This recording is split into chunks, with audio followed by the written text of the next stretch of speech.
doing something Bones, right. you are known for having some incredible impersonations and voices. Do you have a Schwarzenegger?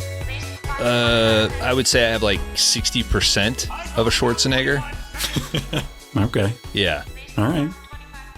Yeah. I got to work up to it too. Like okay. anytime he's been on the show, like I've definitely been doing Arnold like that week at home. Okay. Yeah. Getting ready for it. Like when we did End of Days, I was yelling, "You're a fucking choir boy!" Like constantly. Who wouldn't? Yeah. I think my favorite line is, "Jesus, Marge, what the fuck?"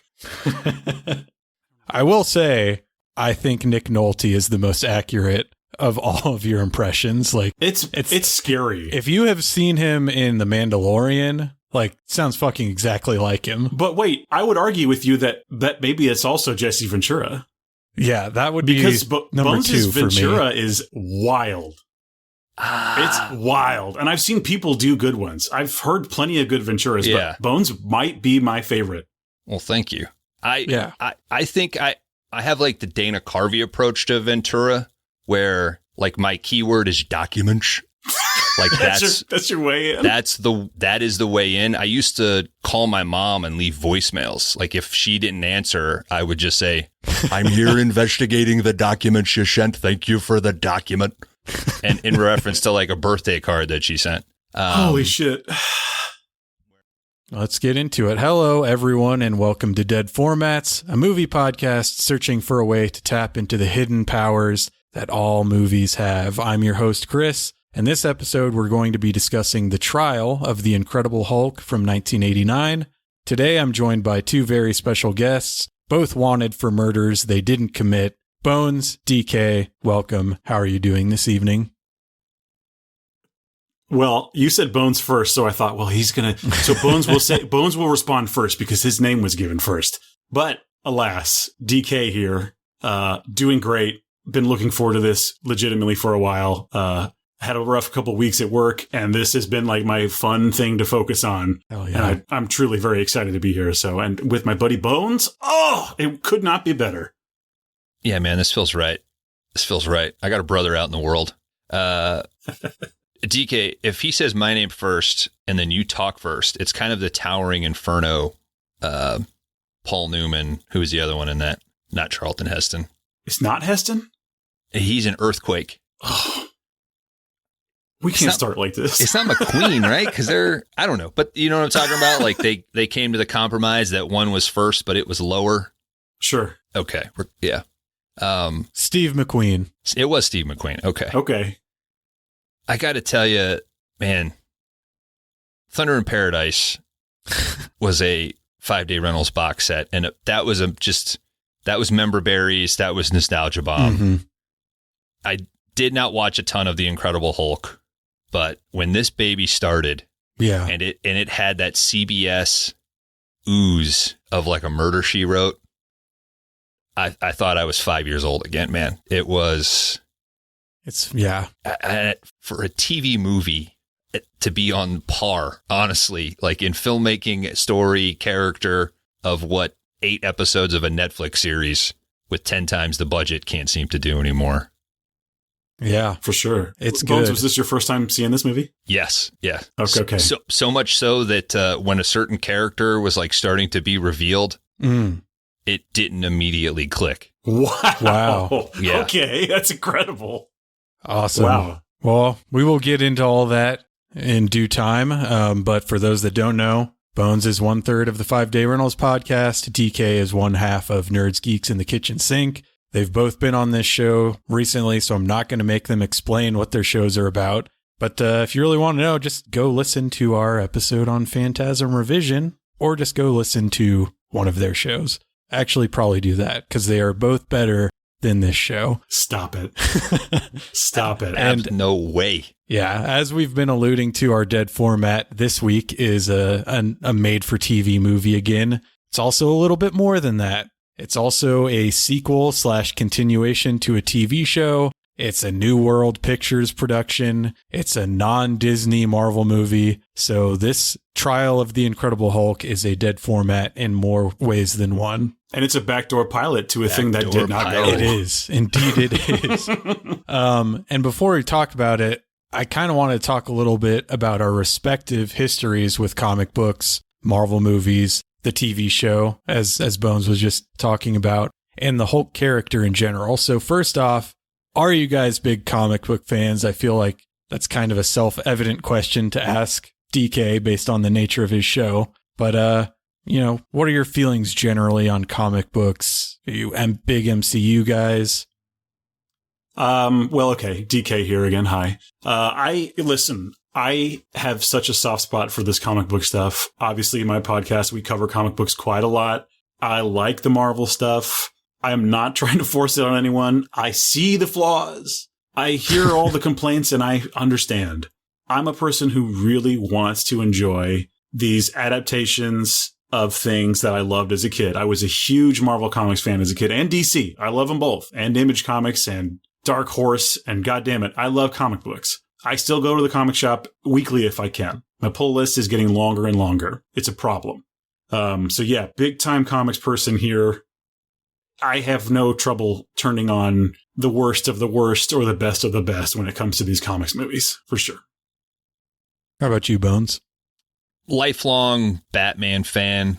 That was a way I connected with my grandfather when I was young. He helped me collect like the Batman animated series, comic book series, like that was sort of tied in with that. And then the Batman and Robin adventures that came out mid to late 90s. As I started to get into the preteen era, where I think a lot of people, if you're not like already into Spider-Man, maybe you start to shift into X-Men, the X-Men cartoon being a great bridge for my generation. Thanks, Pizza Hut, for those videotapes. Yes. I still have memories of going and buying just sort of one-off comic books, but the nature of like accessibility and laziness made it very difficult. Like I had the issue of like the Phoenix Onslaught saga that was the comic book of the aftermath. So for years, I never really quite understood what happened because the nature of like the little shopette that I would go to and shop at, I was lucky if they got an X-Men comic. And if they did get them, that they weren't already sold out by the time I got there. There wasn't a dedicated comic book shop. So I say all that to preface that I don't want the stolen valor that I was like a lifelong nerd, comic nerd, because a lot of people want to switch back because that's cool now. But I appreciate a good TV movie. I appreciate a good, like, properly serialized or contained show. I appreciate the MCU for its attempt at grandness to try to match the comics in a connective series, which a lot of people wanted. But I think just the nature of the business took it too far, and that's the main issue. So yeah, I mean, DK's recently got me back into quite a bit of comics. Canary, I'm still like, that's what I fall asleep to, which isn't a dig on the source material. But like, I'm back to trying to maybe collect. I'm getting into the Absolute Batman, stuff like that. Real quick, did you read number 4? I did. I thought it was my favorite yet. Do you agree with that? It's pretty good. That dump truck's pretty damn cool, dude. You like the dump truck? I like the dump truck. I was like indifferent on the dump truck, and then when the dump truck shifted and became what it became, I was like, okay, that's pretty cool. I get it there, but like on the first reveal of that, it's on that last page, and I was like ready to be done. I was like, I fucking hate this. But okay, yes. Anyway, I didn't mean to derail. Dump trucks. But that's, if you know what we're talking about, I think that's the thing. I think you love it or you hate it, and I think that's kind of what's fascinating about it, is that every page is like, why would you do this? And if you stick with it, I think you're kind of rewarded. Absolutely. As opposed to just, spoon feeding it to you. And then as someone who has no idea what you're talking about, it just sounds like you were talking about Transformers.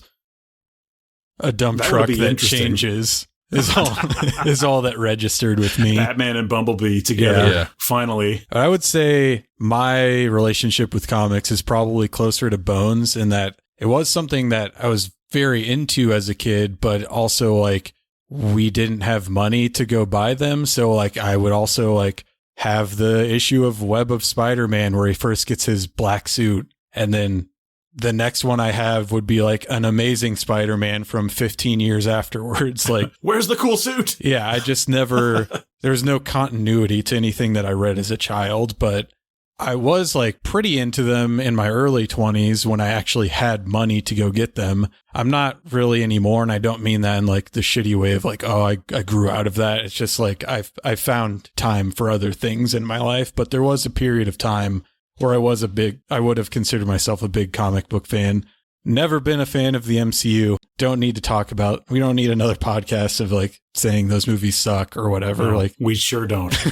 It's whatever. But I do remember like I was into like not MCU. This is like pre-MCU, but like I was into superhero movies when they were coming out in the early 2000s. And it was around the time of Rise of the Silver Surfer, where I was like, fuck this. Like, I don't care anymore. Not because I saw like it was a bad movie, because I never saw it, but I was just like, I've kind of had enough of this. So I'm just going to ignore everything that comes afterwards.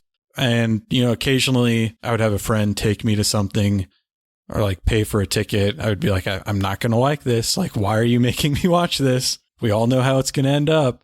But that has pretty much been my relationship with comic books.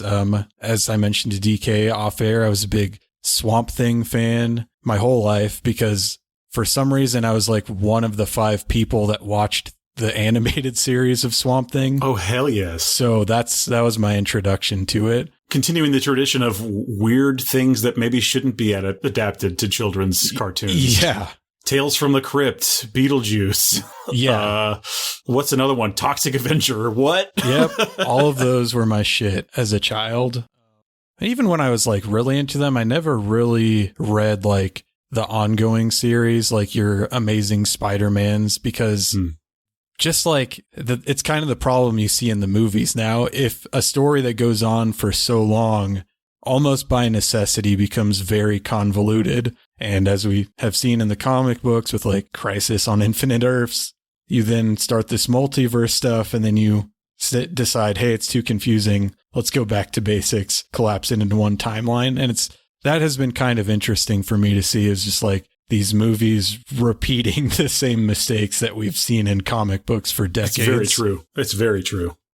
But with the Hulk character in general, like he's just not a character that I ever really cared about. I think the only Hulk I ever read was Hulk 2099 because I like all of the 2099 stuff, but it's completely divorced from anything else Hulk related.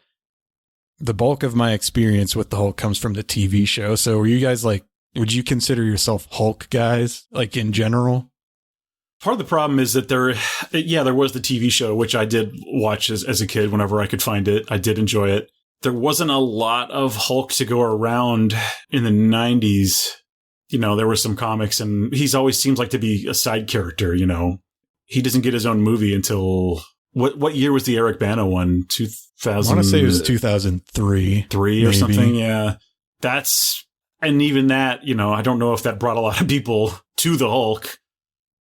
Weirdly, I think that the Bixby gets a lot of things right, and a lot of it really works. It's just a victim of its era, Yeah. I think you could do a proper Hulk show now. I mean, it would be pretty great. And I think current Hulk, oh God, what's his name? Mark Ruffalo. Thank you, Ruffalo. I think he's great as Banner.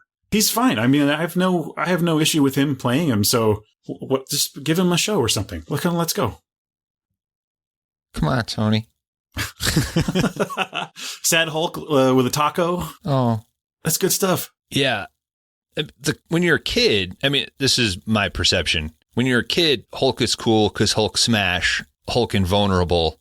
When you watch show and Hulk only in show for 5 minutes, this seemed boring. Hulk in comic, okay, cool. Who this other guy? Yeah.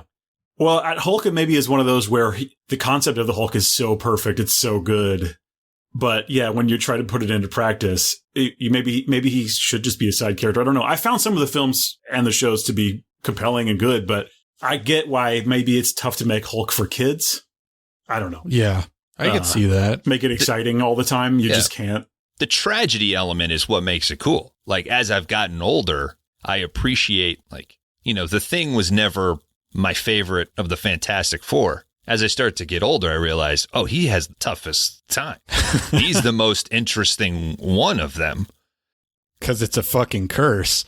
Yeah. And that's same with Banner. So that makes it way more interesting when you're a kid and you're like, well, Spider-Man can take the costume on and off. Batman is a rich guy who can put on a costume. That's cool. The Thing is like stuck like that. He's absolutely fucked. Yeah. Oh, another Hulk thing that I just have to point out, particularly for someone who, really became aware in the 90s, that Marvel vs. Capcom, having Hulk as a playable character, I think really did a lot for me for the Hulk. To see him in action and, see how much bigger he is than the other characters. And he was great. So that is a cool piece of Hulk lore for me. That's, I think, pretty key in the development of how he should look. All the basics of the Hulk, they're there in Marvel vs. Capcom, a one-on-one fighting game. Yeah. I always hated how powerful Iron Man and War Machine were because they were always like B tier for me. I wasn't too into them. Yeah, that's always been the disappointing thing for me because I was like a very big fighting game fan, but I'm also the type of person that like, I'm going to use the characters that I like or think are cool, not the ones that are good. Yeah. So I appreciate it's like, that. I'm using some fucking team of like Shuma Gorath and Venom or whatever because I like those characters. Yeah, hell yeah. But I mean, for this show, like I did watch it sporadically as a child because the people may find this hard to believe, but the Sci-Fi Channel used to be a good channel. I'm here to tell you that is completely true. Yeah, back before they changed it to SYFY, they would just play reruns of shit like this, and I would catch that, or I saw like the 1990s Captain America movie on Sci-Fi. It's where I saw Akira for the first time. Yeah, they would do Anime Month, and you would see things you couldn't believe. Yeah, it was amazing. I mean, I think you may have mentioned that you watched this before, DK. Oh, yeah. I'd seen this movie. So I worked in a DVD store in the early 2000s, and I don't know what version of the release this was, but we had it in stock. This used copy of the Trial of Incredible Hulk, and I would just put it on in the shop. I was always looking for things like comic book movies because I knew they were safe.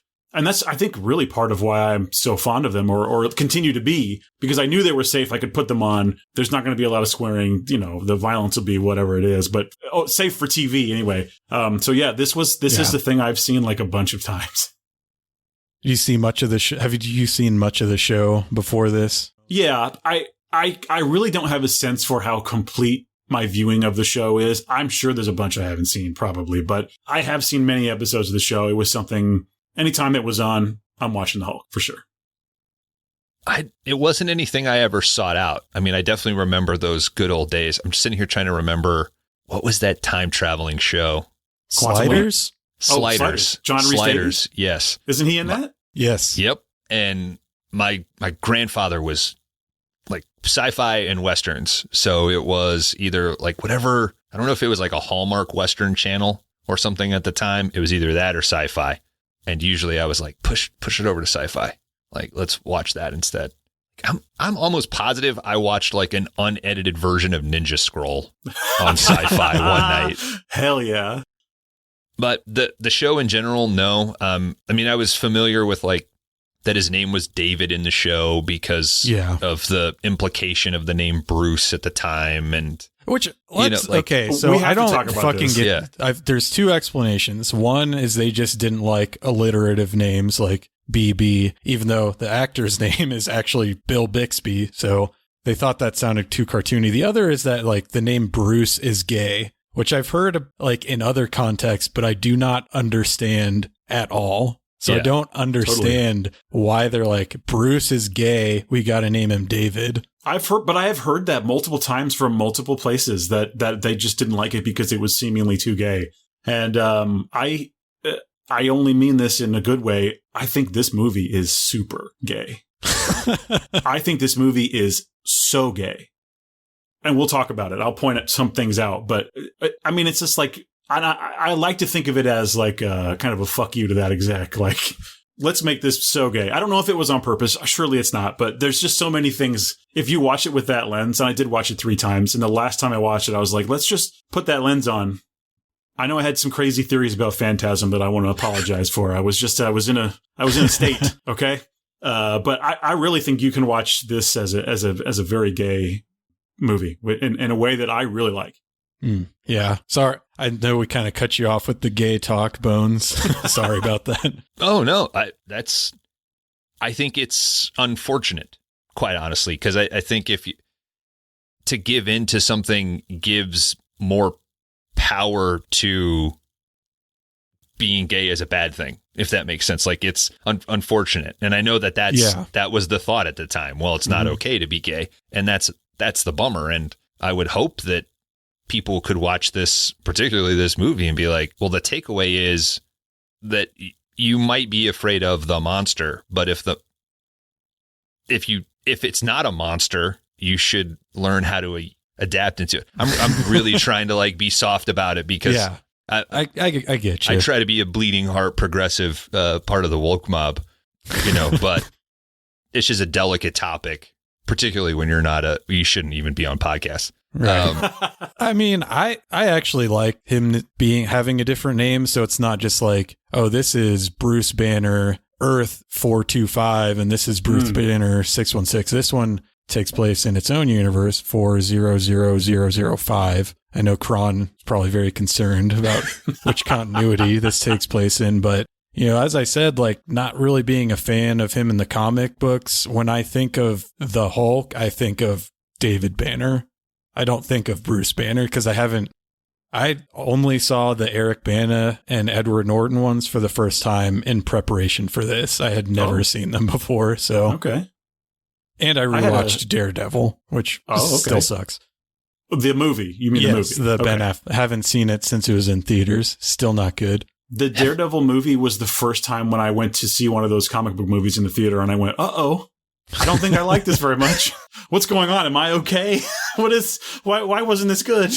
That's one of those that has like a director's cut that some people argue is actually okay. Is the soundtrack completely different? Isn't it Evanescence? Yeah. Half of it. You take that out, you lose everything.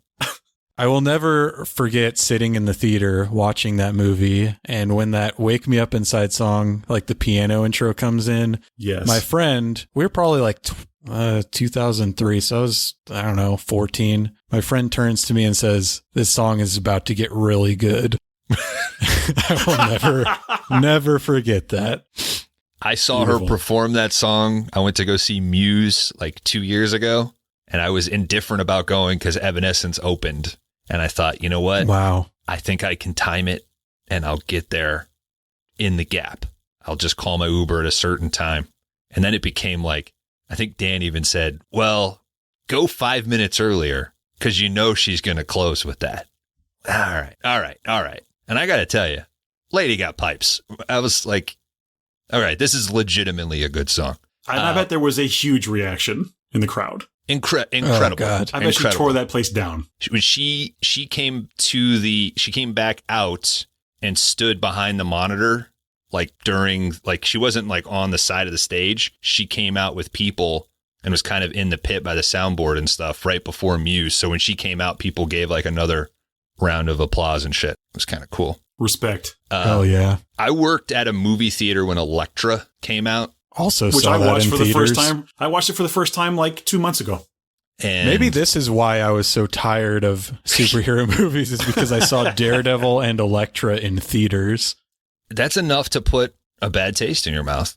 And I remember being kind of in a mood about it. Like, I'm in my early 20s, F everything, and like pissed off because they weren't showing like, the David O. Russell movie that I wanted to see. Why do I got to work at the theater that's showing like, has 2 screenings of Elektra right now? And this mom and daughter came in and they were just so like fucking in our face, so excited to see Elektra. And we were like, what are you guys seeing? And they're like, Elektra. I was like, well, she died at the end, so this movie doesn't make sense. Yeah. And that's a perfect example of how, like, at that time, the concept of the MCU hadn't congealed, because they introduce this character in Daredevil, kill her off, and then do a prequel. Like, now it's like you're going to introduce something and then juice it for all it's worth. But it's like, it was almost like an afterthought back then. Like, oh shit, people liked. I don't even know why they made it. Were people clamoring for an Elektra movie? Was it contractual? I don't know. Possibly. Did they have to make it? Damon famously said on Hot Ones, this is the era of the DVD. So while somebody probably did the numbers and said, well, we probably won't make box office with Elektra, but we'll do well on DVD between nerds, ladies, and dudes that buy everything. Well, look, if you said, hey, tonight we're watching either Daredevil or Elektra, what do you want to watch? I think I'd pick Elektra. Wow. Just because I've only seen it the one time. And yeah, I would too, because I watched Daredevil last night. Yeah, he gets it. But yeah, I mean, in addition to just watching those 2 Hulk standalone movies for the first time, the reason I started watching this because I was looking for things that might be interesting to talk about. And while I'm doing that, I think about who might be interested in talking about them. You are the 2 guys that I know in the podcasting world that even have any sort of peripheral interest in comic books. So I see this movie, The Trial of the Incredible Hulk, and that just sounds so interesting to me. But I'm also the kind of person that could not just watch a movie that happens after all this stuff and be fine with it. I got to see everything that led up to it. So I watched all 80 episodes of the TV show for the first time. Good God. And it was great. I have a lot of love for this TV show now. I already had a fondness of it from my childhood, like we were talking about, and not to oversell it too much, because I think it might be hard for a lot of people to get into these days because of how episodic it is and how repetitive it can be at times. But for me, that's all part of the charm. I have 2 questions for you. Yeah. Number 1, how long did that take you approximately? Not that long. Maybe I would say a month and a half at the most. Okay. Because this is also during the Thanksgiving, Christmas time of the year where I had a lot of free time. So you're watching multiple episodes in a day, probably. Yeah. Okay. I was watching 5 hours of the Hulk TV show at a time. All right. Because I'm planning to watch them. My New Year's resolution was to watch the entirety of the show this year. Mm-hmm. That was my New Year's resolution.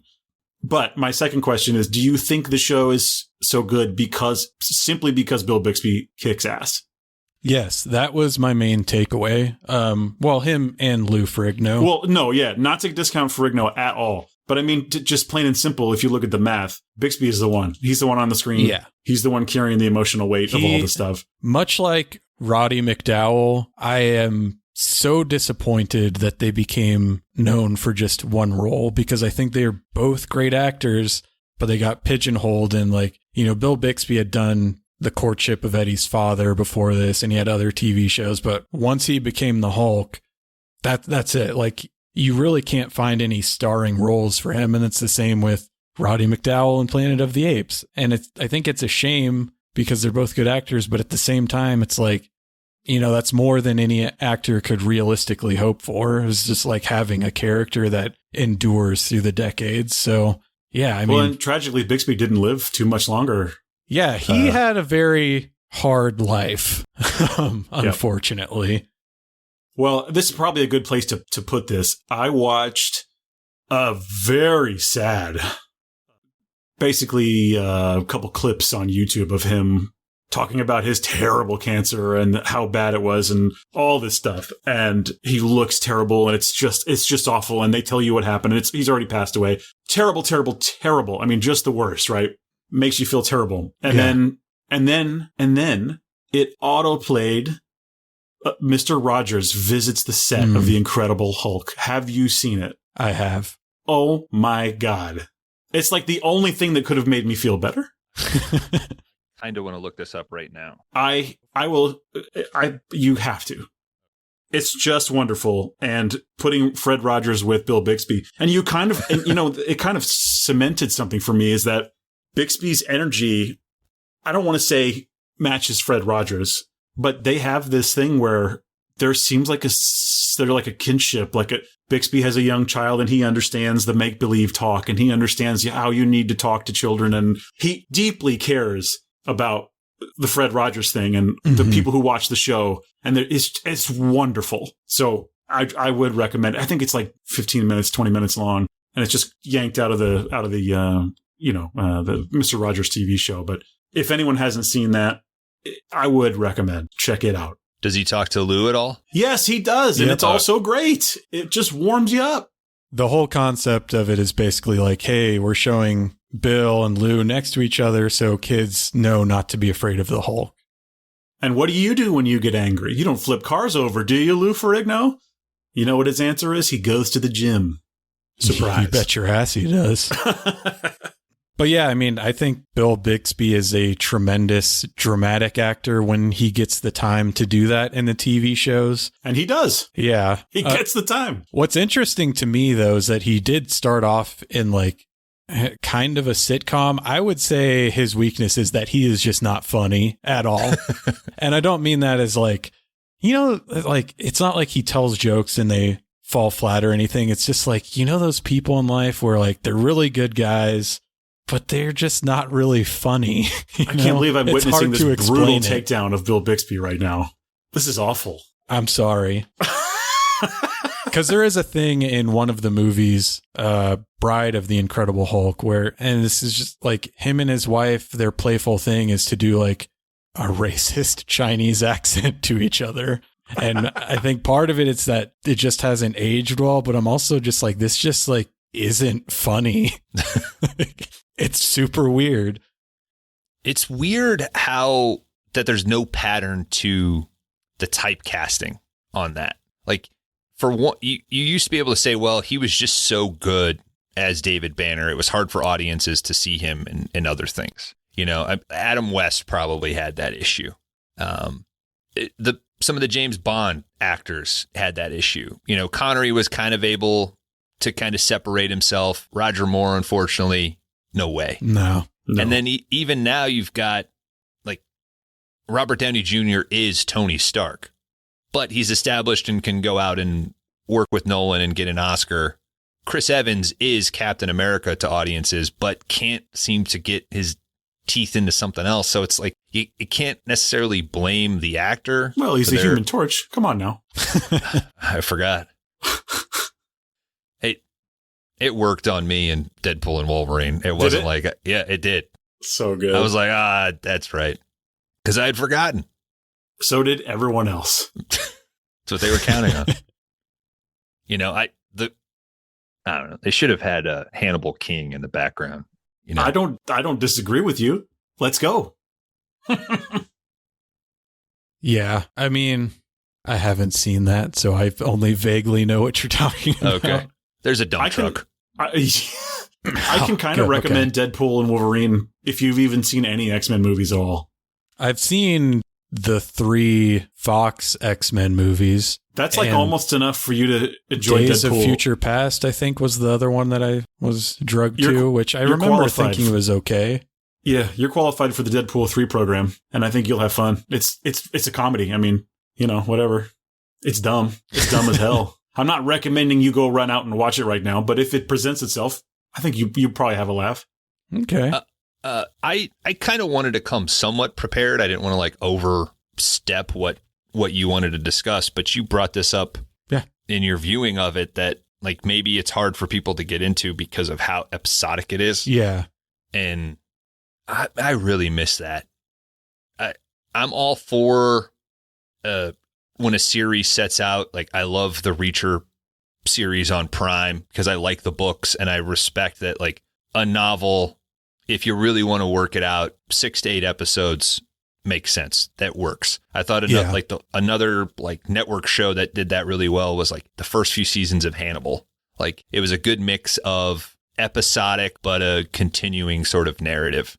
I already talked about Thunder in Paradise, not meant as a plug, but just like as a reference of something from that era that I am familiar with, was the episodic nature of it. If I missed last week's episode, I'm not screwed. This is in the era of not being able to revisit these unless you caught them in syndication.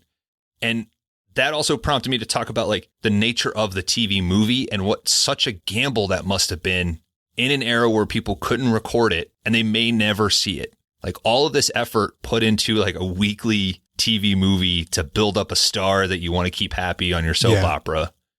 To and just like, this is 7 years after the show ended. Yeah.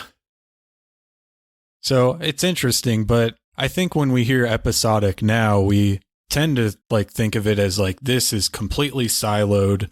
But I think what I got while watching the Hulk is that like the arc isn't the plot, the arc is the character, because the plot is not really that important because what happens one week doesn't carry over to the next. What is important is the character. So we'll talk about it a little bit later. Like David Banner does have an arc throughout the show, and I think this kind of is a good culmination of that arc. So yeah, I mean, one week he's in fucking New Mexico working at like a fucking monster truck rally, and the next he's in Colorado like doing God knows what. But just because it's episodic doesn't mean that there's no continuity. So I think if you are someone who's scared off about like, I want to see a story unfold, like maybe just give it a chance, you know?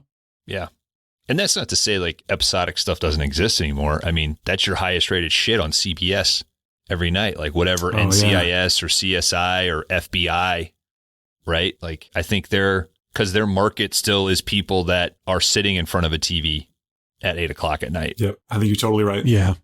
And I mean, even the episodic nature aside, I think a lot of like the things that most people remember from the show are like, you won't like me when I'm angry. And of course, the lonely man walking away music. Sad piano music. It's so fucking good. I mean, they're kind of like memes at this point, but, you know, as we're talking about Bill Bixby and Lou Ferrigno, there's a reason that this is the only successful live action thing that Marvel did for like 40 years of trying to do it. Like, no one gives a fuck about the Spider-Man show that was on before this.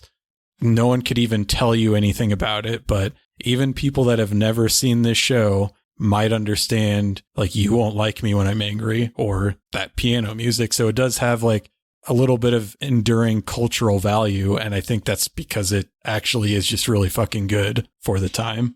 I can't believe that in the era of Murder, She Wrote and LA Law and Matlock, that like a Matt Murdock episodic solve a case, beat some people up wouldn't have been bought. And I wonder if it's like because this thing bombed because it was on some random Sunday, you know? Sure. So I read that it had like generally positive reviews. There are a couple knocks against it, which I understand that we'll talk about in time because one of them is my major knock with it. But I think that it was more to do with my expectations than the movie itself. Right. But I think this is also around the time when New World was going bankrupt, because I think we talked about that on your show, Bones, when we were talking about Pin, which is a 1988 film. That was like their last theatrical release. It's a puppet movie, right? Yeah. Yeah.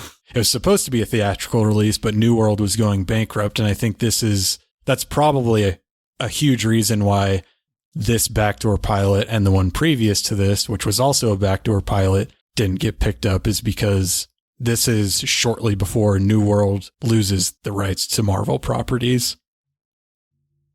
Damn. Yeah. What do you think the world would have been different if James Cameron got to make Spider-Man? Yes. I genuinely think that is a thing in it. Like when I think about like the Paul Verhoeven or Ridley Scott, Arnold Schwarzenegger, like Crusade movie that almost got made, I think like, wow, that would have actually changed the planet. I think a James Cameron Spider-Man movie is a giant DV. I mean, Al Gore winning in 2000 is like slightly above it. It's been a while since I've thought about that, but to my recollection, it was going to be Leonardo DiCaprio, and there's going to be a scene of like him fucking Mary Jane on top of the Empire State Building or something like that. Hell yeah. Because he's a man. He's a Spider-Man. Yeah. That's what Spider-Men do. Sam Raimi focused way too much on Spider and not enough on man. Mm-hmm. Everyone knows that. That is not a secret. Every podcast in the world is talking about this and has already. But yeah, it's also kind of interesting that you brought up the Adam West Batman movie, because I think part of what makes this iteration of Hulk endure is that it's one of the few things that I can think of prior to, you know, the early 2000s that's a comic book property that's not like silly. The story's actually very serious in the TV show. Like, the Hulk's origin in the TV show is different from the comic books, and it's really fucking sad. He has 3 wives in this show that all die. Like, it's not as much as anything would be geared towards children back then. This isn't, but I'm sure a lot of children watched it. But it's not silly in any way. I mean, there's definitely some comedic moments, especially in the first couple of seasons where sometimes he would yell something as he was transforming. And I always found that to be very funny. There's a scene where he's in like Times Square and he's in a cab and the cab driver's pissing him off and he yells, "I need to be there by 5." And like, that's his inflection point for getting so pissed off that he turns into the Hulk. That was one of the things that I thought that was funny. Like, it's never the actual crime being committed. It's like some minor inconvenience that causes him. Sometimes it's like, yeah, he holds it together really well, and then one little thing.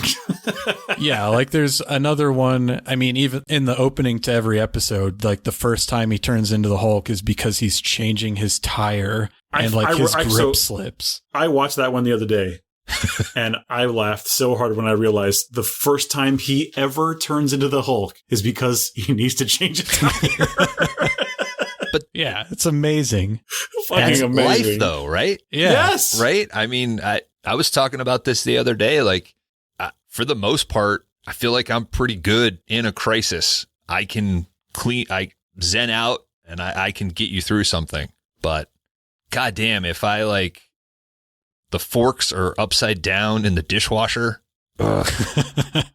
So you can relate. Oh, 100%. And that's kind of what I was trying to get to. Like, when, like, as a kid, the Hulk seemed cool, but I was conscious enough to know, like, well, he's not always the Hulk and he's got to be like this other guy and like deal with stuff all the time. But now, like, as I've gotten older, I've been like, oh, that is way more human than what I idolize about Batman, like, to an extent. I mean, there's still emotional stuff with that. I mean, the Stan Lee, or juror number 6, I think, will, the reason Spider-Man is so famous, like, connects with people, because the problem is just trying to be an everyday person and balance that with being a superhero. Yeah. Batman's not having to worry about everyday stuff. I think we romanticize that in a way, right? It's like why we like vampires. Oh, they're sexy and they live forever. That's cool. So they don't have to worry about other stuff. Yeah. Bill Bixby's like just trying to like get some food on his plate, like he's trying to like get out of a ditch without. Yeah. What a bummer. Mean, and like I said, like his origin is different in the show, which I think fundamentally like changes David Banner as opposed to Bruce Banner in like a really important and interesting way. Because like comic book Bruce Banner, they're doing a testing for like a gamma bomb. Someone's on the site. He pushes him out of the way. In the show, the whole impetus for him being exposed to gamma radiation is that his wife and him were in a car accident. He could not get her out of the car. And so he has so much guilt about not being able to save her. He starts doing research about that whole thing of like a mother whose baby is trapped suddenly gets adrenaline and can lift anything she wants. He eventually deduces that happens because of radiation and overdoses himself with radiation. And that's what causes him to become the Hulk, which I think is because they altered the machine and didn't label it right. It's not his fault.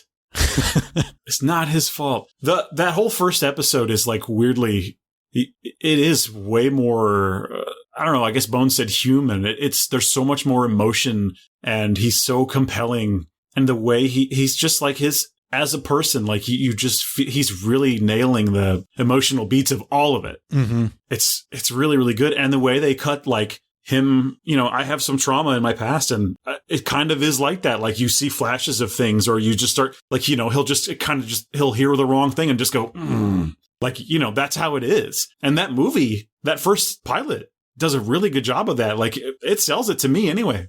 Yeah, no, it's really fucking good. Ang Lee Hulk is something with like his father doing testing.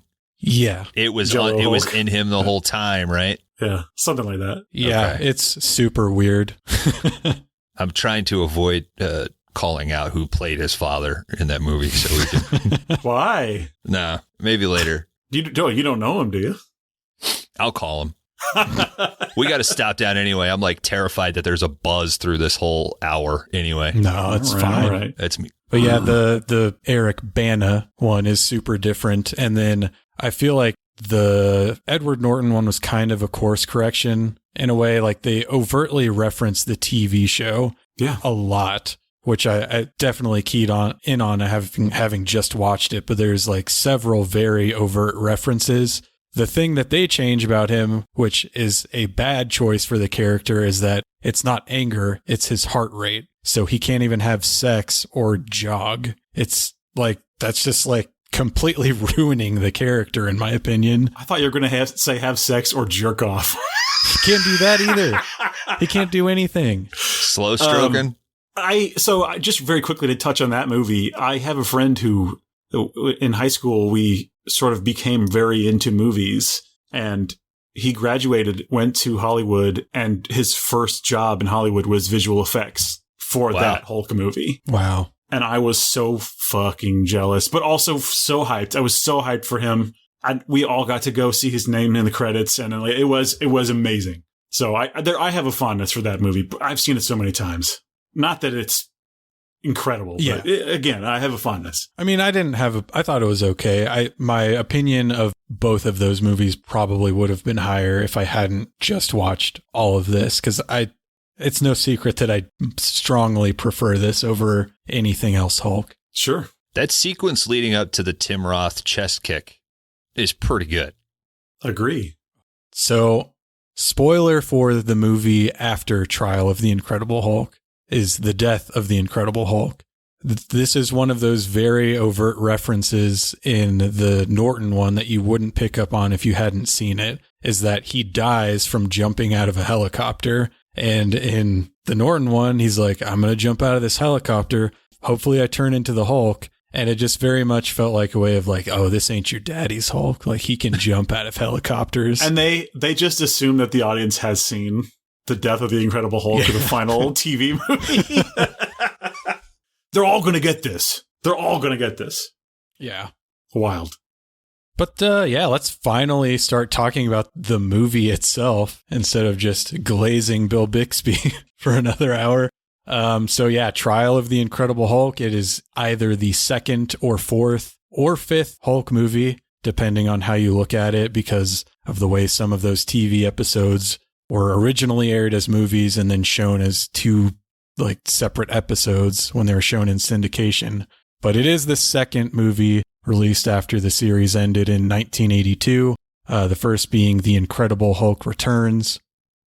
Trial was released the following year in 1989 and was directed by the man himself, Bill Bixby, and written by Gerald DePego, who had not written anything for The Incredible Hulk prior to this. Lou Ferrigno returns as the Hulk. We get a couple of newcomers in Rex Smith as Matt Murdock, John Rhys-Davies as Wilson Fisk, and Marta Dubois as Ellie Mendez. I think your notes are wrong. I think he's playing Kid Viz, not Fisk. It's so cool. But yeah, there are other people in this movie, but basically those are the only ones that matter. So, and I'd like to say this now while I'm thinking about it. Trial of the Incredible Hulk is an incredible name. Like yes. The surface level and the layer of it gives it this Greek tragedy-ness to it. I was like, and it didn't click for me until I watched it the second time. Okay. Because when I was watching it the second time, I thought we're going to talk about like the lack thereof, but it is there. So it's almost only there to justify the title. Yeah. And man, this thing is fucking good. It is. This is really good. So, as we were talking about way earlier before we went on a tangent of how good Bill Bixby and the show are, the film begins with a short montage accompanied by a voiceover that goes, "In each of us, there lives a kind of beast made of rage. Years ago, I used science to study this beast, to bring him out of me. I used gamma radiation to release him, but I used too much, far too much. Now the beast is out of my control, emerging whenever anger strikes.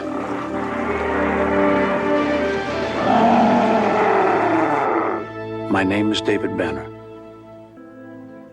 The world thinks I'm dead. I travel alone. I try to keep the beast caged within myself.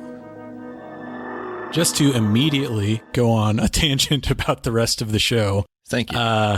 It's something that has always bothered me. I mean, the voiceover for the show is iconic, but it says he was searching for a way to tap into hidden strengths that all humans had, and an accidental overdose of gamma radiation alters his body chemistry, which, if you see the first episode, it's not accidental at all. And in fact, in the opening to every show, they show him very calmly dosing himself with radiation. So, you know, it's just like being pedantic, but the wording in the voiceover has always bothered me. And it still bothers me in this one because he's like talking about how he used science to study the beast and bring him out of him. But he like didn't know that he was going to become a Hulk. He thought he was just going to be stronger. So I don't know. It's just, you know, nerd rage, I guess. Okay. Can I just say, like, the accident part is that he didn't know the machine was fucked up. So there is an accident there. It's a technicality. Yeah. The way the sentence reads, it can be what you said, the overdose is accidental, or you can take it B, like he didn't mean to be dosed with radiation at all. So, right. And I think what you mean is like his intention. Right. And I totally agree with you. So I should just shut up. No. I think we're both right, but I think as we were talking about with like his different origin, I think the fact that he did intend to do this is kind of important to him as a character. Totally. He has to live with it. Yeah. Is it as powerful if his narration says like, I goofed around and found out?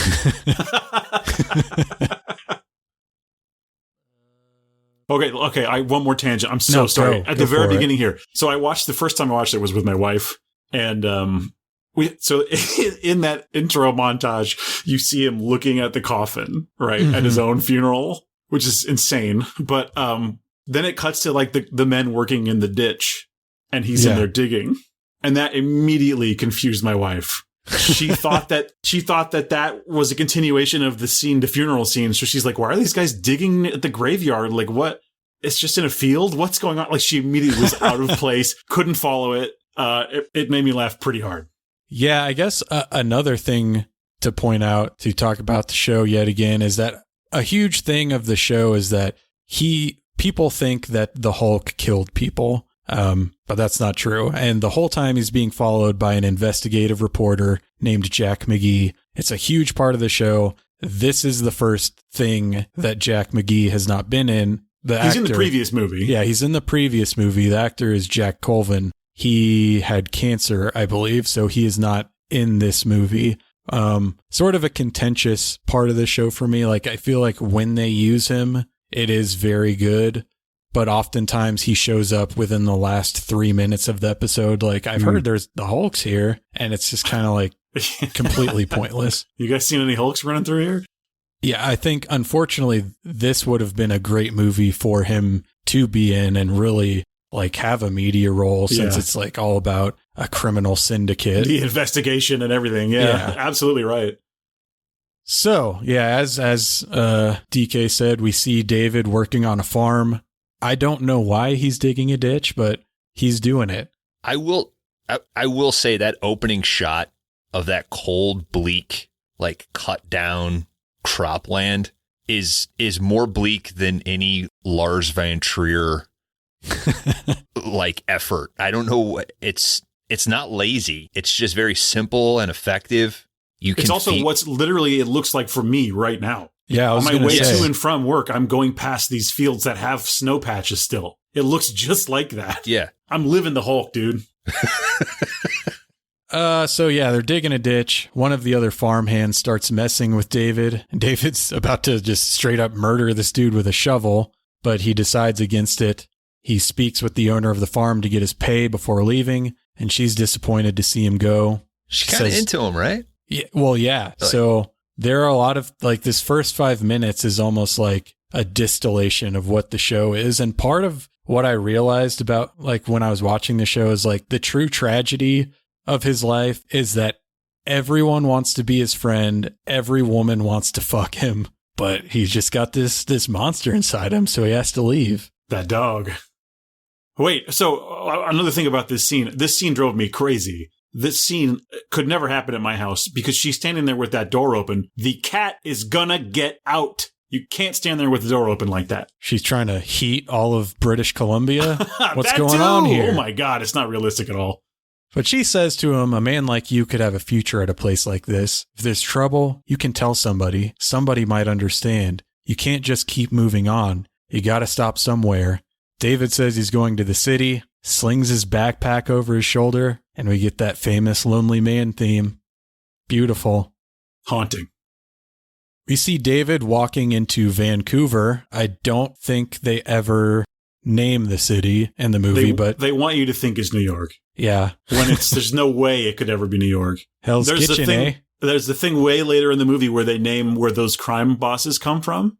And they name like Detroit, what is it? LA and Chicago? Detroit, LA, Chicago, but they don't mention New York as if to say, that's where we are, of course. Yeah, New York famously surrounded by mountains and a lake or ocean.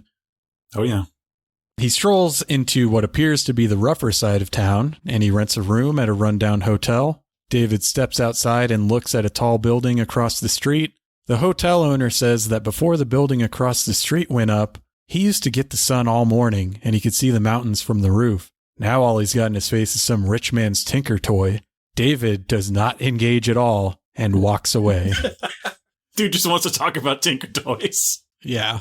Seemed like a nice guy. He was going to paint the room if he would stay for a while, you know? Yeah, well, so that's the thing is like when we were talking about covering this movie beforehand, I think I mentioned to both of you that this is a movie that you can watch without having seen any of the previous Hulk material. And while I do think that that's true, I also think that this film does benefit from having seen it so that you can better understand David Banner's arc in this one, because David at this beginning section of the movie is a way different person from what you see in the show.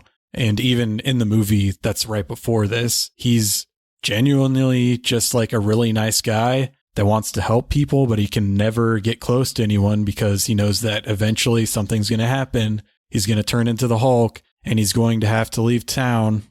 But in the series up until now, that's never stopped him from at least trying to help people. There's always been like a sense of optimism in David that by the time we get to this movie has been completely drained from him after a decade of being the Hulk.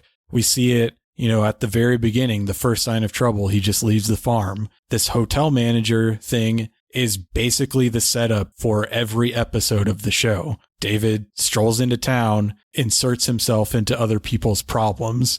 But here he just doesn't give a fuck. He just doesn't even respond to him. He's basically completely given up because it's like, even though he's always known this is what his life is going to be, in this movie, it seems like it's the first time that he truly understands that. Like, well, and you know, in the previous film, he's like this close to curing himself. Yes. And then just doesn't. He makes the choice to not continue that and move on. And yeah, it's clearly affected him. Yeah. And so like Bones having not watched the show, I mean, would you agree that like it works in isolation, but I think an extra dimension of sadness is added if you've seen like 5 seasons of the show and you see like how nice of a guy he is before we get to this point? I think so. I was trying to think of another example of this. I didn't watch Firefly. I've never seen Firefly. So when the movie Serenity came out, I didn't need the show. Like I thought the movie was consistent and explained enough along the way that I grasped everything. And then people were like, oh, you got to go back and watch Firefly. It's great. But I didn't need to. I watched the end of it. So at one point I had told myself, I'm going to go back and I'll try to watch the movie prior to this. If I have time, I'll watch after. But then I thought I'd rather just watch this in isolation to be able to talk about it from the point of view of this being my only way in. And I think it's truly effective. The opening little montage, because it still just feels like a TV episode. Yeah. It takes a little bit for it to sort of roll in, and then you realize, oh, there's a greater narrative to it. So it makes me wonder structurally if it was, let's just write a TV show. Let's write 60 minutes. Let's write this other character's arc, and how do we fold them in? But I didn't. I was saddened enough. I was getting this is a bummer because he has to leave, and this woman's being nice to him. It would be far less interesting if everybody was an asshole to him. If this hotel guy was an asshole, if the lady was like, well, good riddance, you're just a troublemaker anyway. So I think there's enough there to see that it's tragic. We are then introduced to blind lawyer Matt Murdock and his coworkers Krista and Al. Matt sits next to his office window, which directly faces the very same building that the hotel manager was just talking about. And Matt says that someday they're going to pull Fisk Tower down brick by brick, and Wilson Fisk along with it.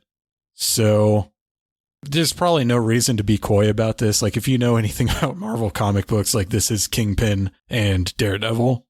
Yeah, this is the backdoor pilot we were talking about much earlier. Obviously, they were going to try to do a Daredevil TV show, which why the hell not? It would have been great. You know, Froggy? Isn't Foggy. That Foggy? Sorry, Froggy. Jesus. Oh, it was you were so far off. How dare you? Dumbass. Karen also doesn't exist in this. Just aside, the Daredevil TV show we did eventually get, I really like. I think it kicks ass. So haven't seen it. Honestly, it might be cool to see after all that Hulk. I can definitely recommend it, like fully recommend it. So again, to talk about, differences of the TV show and the character as he regularly is, because of like the limitations of making the show in the 70s, the Hulk is not like some huge, like building sized brick shithouse. He's a huge human. Like Lou Ferrigno is fucking massive. Insano. But so in the show, he's like a street level superhero, which he never is, just by the nature of like him being so massive and not having any control over his powers. So I think, Daredevil is a very good choice to pair him up with in this iteration. Thor is a fucking terrible choice, which is what they did. The previous movie to this is a backdoor pilot for a Thor show, which makes no sense. It's baffling. Everything about that. Truly we don't have time to talk about all that, but if you get a chance to see it, it's fucking baffling. Yeah. I don't know. Like, the TV show is about as grounded as a movie about a guy with gamma radiation that turns into a monster can be. So I don't know why they thought Viking God would slot into that. Sure. Daredevil, much more appropriate. We then see two guys walking into a jewelry store, one of whom I will from here on out refer to as David Caruso, even though it is not David Caruso. But they walk into a jewelry store, throw on some ear radios and black visors, and suddenly a bunch of customers in the store do the same. This is a heist, and a well-orchestrated one at that. The team of thieves enter the store's vault and set up some cameras that relay a video feed to none other than Wilson Fisk, who directs the criminals step by step via headset. And before you know it, the heist is over and millions of diamonds have been stolen. So I'm interested, Bones, since this is your first time seeing it, what is your reaction to John Rhys Davies as Kingpin? I think putting my 1989 hat on, he's a great choice of what you've got available at the time. I think knowing who our current Kingpin, who is incredible. D'Onofrio. Yeah. Unbelievable in that show. I think if I have any issue with this, it's not in the casting. It's in the giant stepdad police officer Oakleys and the wireless FM headphones that would, last about an hour and a half. He's a dweeb. On 3 AA's, like we didn't have lithium batteries at this time. I talk about this on the show a lot. Like if movies did one thing in the 80s and 90s, like suspension of disbelief along with not having to reload guns, It's the life of batteries. Yeah, sure. But I think it's cool. I think there's some weird, the relationship with his butler that gets a whole C plot is wild. Like this is what, 87 minutes? It's like an hour 27, something like that. Right at an hour and a half, yeah. Yeah. And they managed to pack in quite a bit in the latter half. But yet they have time to show him giving specific commands. Empty drawer A through F, drawer M, draws V through X, draw double D. Oh. It's so good. I turned into the Hulk when he said double D, dude. My heart rate went up. Yeah, I mean, the Kingpin just is not a cool character to me, in general. Well, his characterization in this is, number one, pretty fucking weird. Yeah. But number two, I would have absolutely agreed with you forever if D'Onofrio had not been the way he is. And having not seen the show, you can't understand. Yeah. But believe me when I tell you that he makes Kingpin one of the best Marvel villains there has ever been. Well, what I wanted to say is, like, he's never been cool to me until I saw this. All right. Because if there's one way to make him cool, like, I'm very into the late 80s, early 90s, like, high-rise office aesthetic. Yeah. And almost in this, his superpower is having TVs. Cameras. I don't really know how to explain it. He's a director. Yeah, the whole thing is like he's a director. Yeah. Which is, it's like, aesthetically, it's all working for me in a way that it never has. Like, nothing against Michael Clark Duncan. I just think he was almost a non-character in that Daredevil movie. He's a cartoonish version for sure. Yeah, there's nothing really to like or dislike about him, but Gimli, gotta love him. That really was who's big, bald, and who's hot at the time, because he's still writing Green Mile. I mean, I'm shocked Batista isn't playing Kingpin these days. He's the go-to for big, bald people. You know what? 2 years ago, I would have said, I'm all for Batista Bane. Now that he's dropped all that weight, Batista Hugo Strange, baby. Dude, if you just put those glasses on throw him, some little glasses. He is him. Yeah. The face is already perfect. You don't need to do anything. Mm-mm. I think Stephen Strange. Let's just have a buff-ass Doctor Strange. Oh, my God. He doesn't need to use magic. Let him be Dr. Mordred. Come on. I've come around on Benedict on Strange, man. He's when I went back and rewatched the first one, I was like, man, he clicked in pretty damn quick. Well, I like that they're brave enough to put the gloves on him in that one movie, at least in the Thor one. Yeah. I think the gloves are a must. And that was just so they wouldn't have to do all of the hand makeup. tattoo and makeup and stuff. Literally, right? It was just it was a cheat, but I think it's a huge win. I love seeing the gloves. Cut to David Banner boarding a subway train filled with passengers, including a well-dressed woman. David Caruso and another thug from the heist enter the subway car and begin harassing the passengers. And DK, I feel like you might have something to say about this scene. Well, I don't know how much we need to explain it. There's something about the way they rush into that room, and he lets out an incredible performance that I have available right here. Beautiful! I don't know if you can hear that. I don't know if it came through, but he does the strangest. It's like there's I don't know what you call it, but it's incredible. He's like, beautiful! It's unbelievable.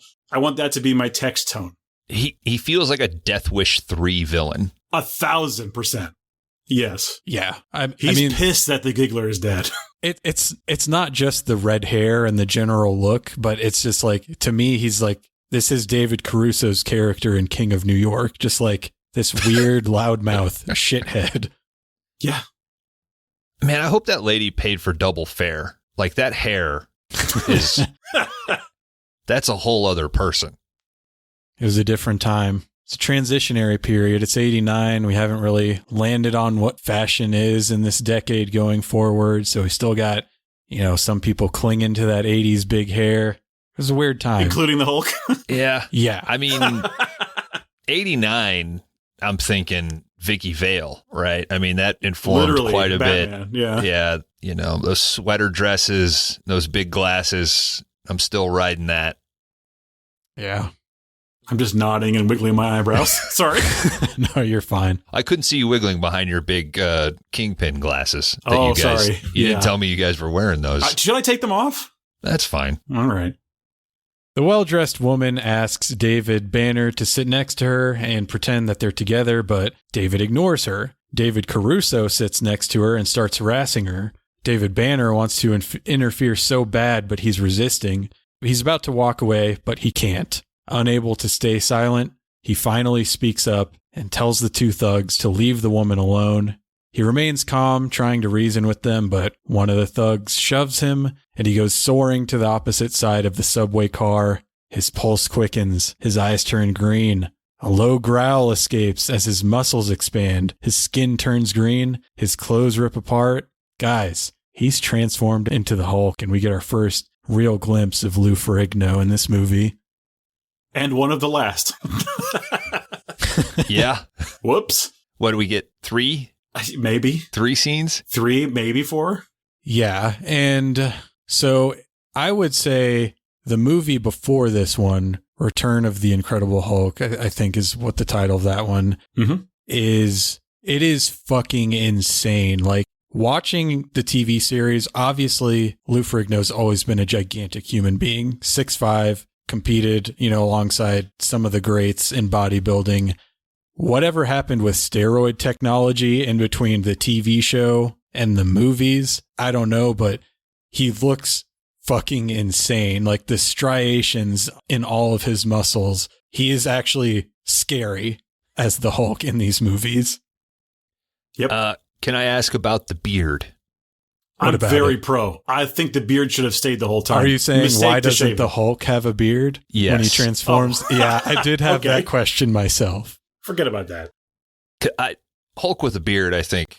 It's pretty cool, actually. 10% cooler. I agree. So I was going to does Banner ever have the beard throughout the series? No, does it disappear? This is the only time he has a beard, and you realize later on that it's more of a functional reason rather than a story choice. Oh, really? Well, yeah, we'll talk about it when we get there, but like, he gets out of prison and he shaves the beard to, like, because he's about to leave town and have a new identity. So it's kind of like the only reason he had it in the first place is so that he could then later shave it, is what I took from it. Oh, okay. I was based on the real life medical issues. I thought maybe there was something with that, which would have been a bummer, but no, but my wife did comment on that quite a few times. She just kept saying, like, he looks so weird in these movies. And I'm like, well, 6 years is a lot when you're in your late 40s, like, in terms of aging, like, you can look quite a bit different. But I mean, he also probably at this point, I don't think he was diagnosed, but he probably had cancer. So yeah. Yep. Can we talk about, though, is there someone on Earth that looks better in a flannel and jeans with no belt? No. It's like part of his flesh. That's part of the character arc, is that in the show, he always has a belt, but now he doesn't give a fuck. No belt. Why? You're just going to rip it. Yeah. When you Hulk out. It's just a shame that hair, the Hulk hair. That was my wife's number one question. Why is the hair like that? When you were talking about, like, the seriousness of it, like, compared to the Batman series where it's not really goofy or intentionally, like, sort of campy, that hair, I think has a response, like a visceral, like, oh, this is goofy. Yeah. Like, if that's all you're seeing. It so looks like early Hulk in the comics, but Hulk gets better looking in the comics, and they should have, I mean, even by 89, they could have fixed that. It was just like they said, we got the wig, right? We don't need to get a new wig. Yeah. It's got to be the New World Pictures of it all, because the wig in the show is better than it is in the movies. Like, good God. Here it sort of has like that choppy, like almost like hair metal haircut if you don't have the spray in it. Like when it's, Vince Neil on a casual day or whatever. It almost has a little bit of that to it. It looks bad in these movies. I've heard of a fright wig, but an anger wig? Come on.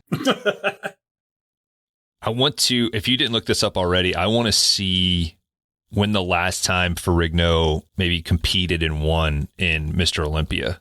So I think this was around the time when he started, like, he was coming back for, like, whatever they're called, like the legacy or Legends competitions. Okay. Because he was old enough for that. But he, at this point, like, I think his weight for those legacy or legend competitions, like, is 300 pounds. Okay. So 6'5", 300 or somewhere around there. Okay. In 92, that's the closest to this. He was 12th in Mr. Olympia. And then in 75, he was 3rd place. So it's crazy to think that he went through the 80s without doing it. But I mean, he's still obviously maintained, like you said, like. No, he looks way better than he does in the 70s. Like, he is so much more muscular, so much more defined. And it's either like the change in the pharmaceutical regimen, or possibly like the paint is different so you can see his muscles better. That's fair. I one of like the, really nerdy YouTube fitness channels that I follow, they do like a bi-weekly react thing to either like, who's the new young kid, let's react to how wrong they are, or let's watch whoever and dissect their routine. And it's on RP, if anybody's one that know what I'm talking about, like RP Fitness or Renaissance Periodization. But he did a reaction to Lou Ferrigno's like training videos, like the VHS set that he made. And he was like, oh, this guy was on top of it. He understood like full range of motion and like proper stuff, where this guy's reaction to Arnold at the time was like, oh, this is all junk volume. Could he have even been better if he had figured stuff out? But it's just one of those, it's a science in a way. So it could have been pharmaceutical, but it is also like, right. Stallone deciding like, oh, I'm going to work out with this guy, and just having this training partner made him look even more terrifying in Rocky 4 versus Rocky 3, Yep. So who knows? Yeah, and I mean, his famous Hulk pose that he does, it's really showing off like his better physical attributes. Mm-hmm. He looks fucking insane. Incredible. He has an incredible face for it. I think as much as the body is there, like his face sells a lot of it. Well, and they do, some of it is, they put a plate thing. It's not all his face. It's not just makeup on his face. There's an application thing. Okay. So he does have the good base, though. 100%. I don't know if what the purpose of that is, just to maybe accent his animal, whatever monstery look. Yeah. But he does have like an application thing that goes on the top half. I think it's just like out of, courtesy to him to not be like, hey, you look like a fucking monster. We don't need to do anything to your face. That's fair. Dude's a freak. I wonder if the wig's glued to that. I wonder if at the time, like maybe that's part of it as well. It's like to minimize the application time.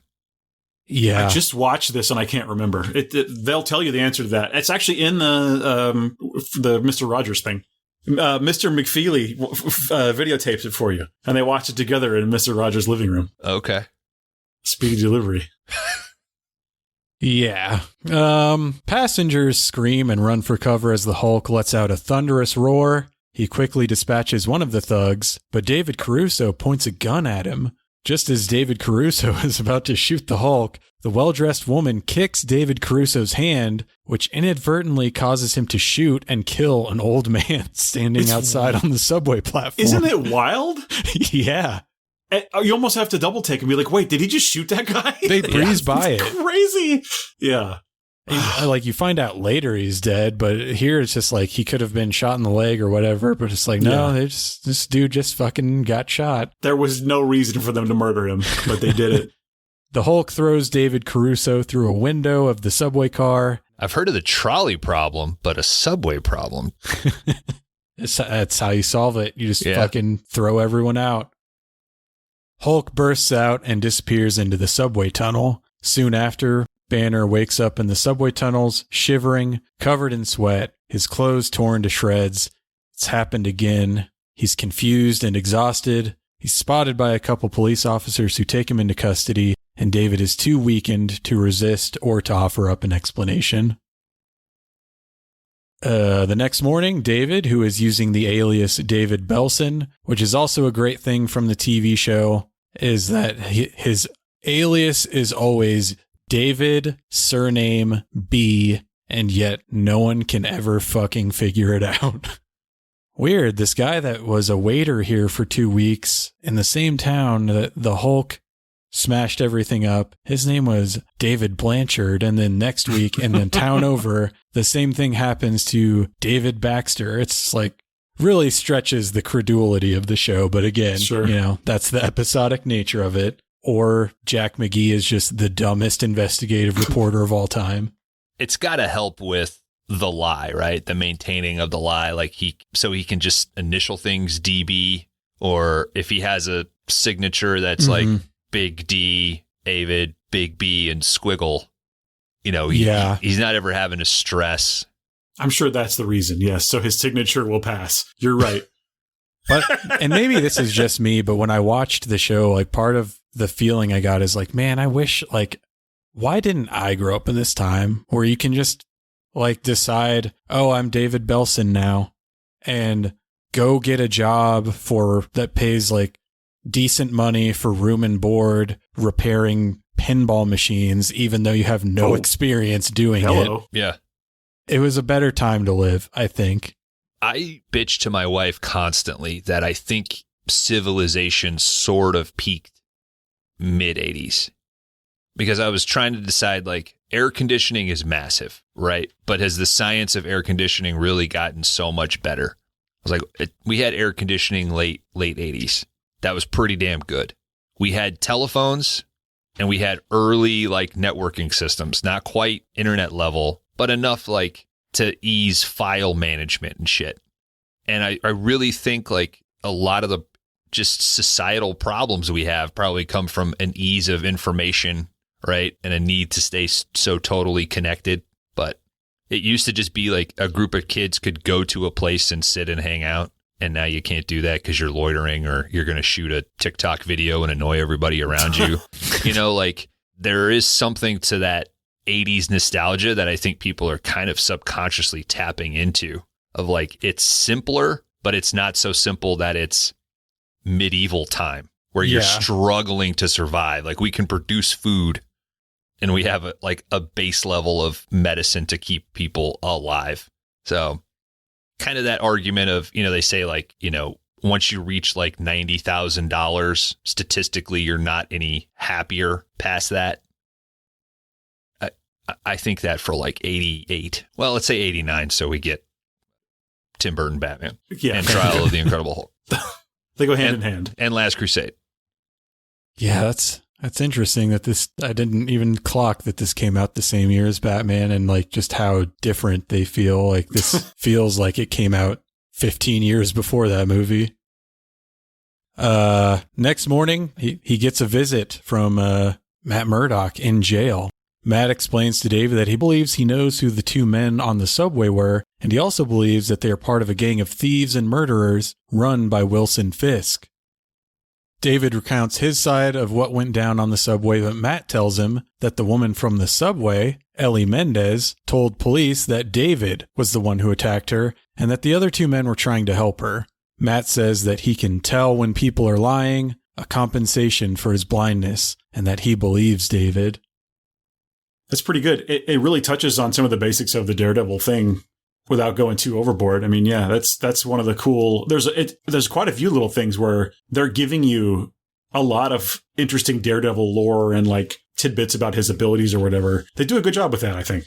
I also found it like kind of interesting. I don't know if like the Ben Affleck movie was referencing this or if it's just like a common theme within Daredevil stuff, is that like the introduction to the character is them just like putting on clothes and like doing daily tasks as a blind person to show how they live. Sure. That's a good question. I'm not sure. I mean, you definitely get that a little bit in the TV show, but yeah, I don't know.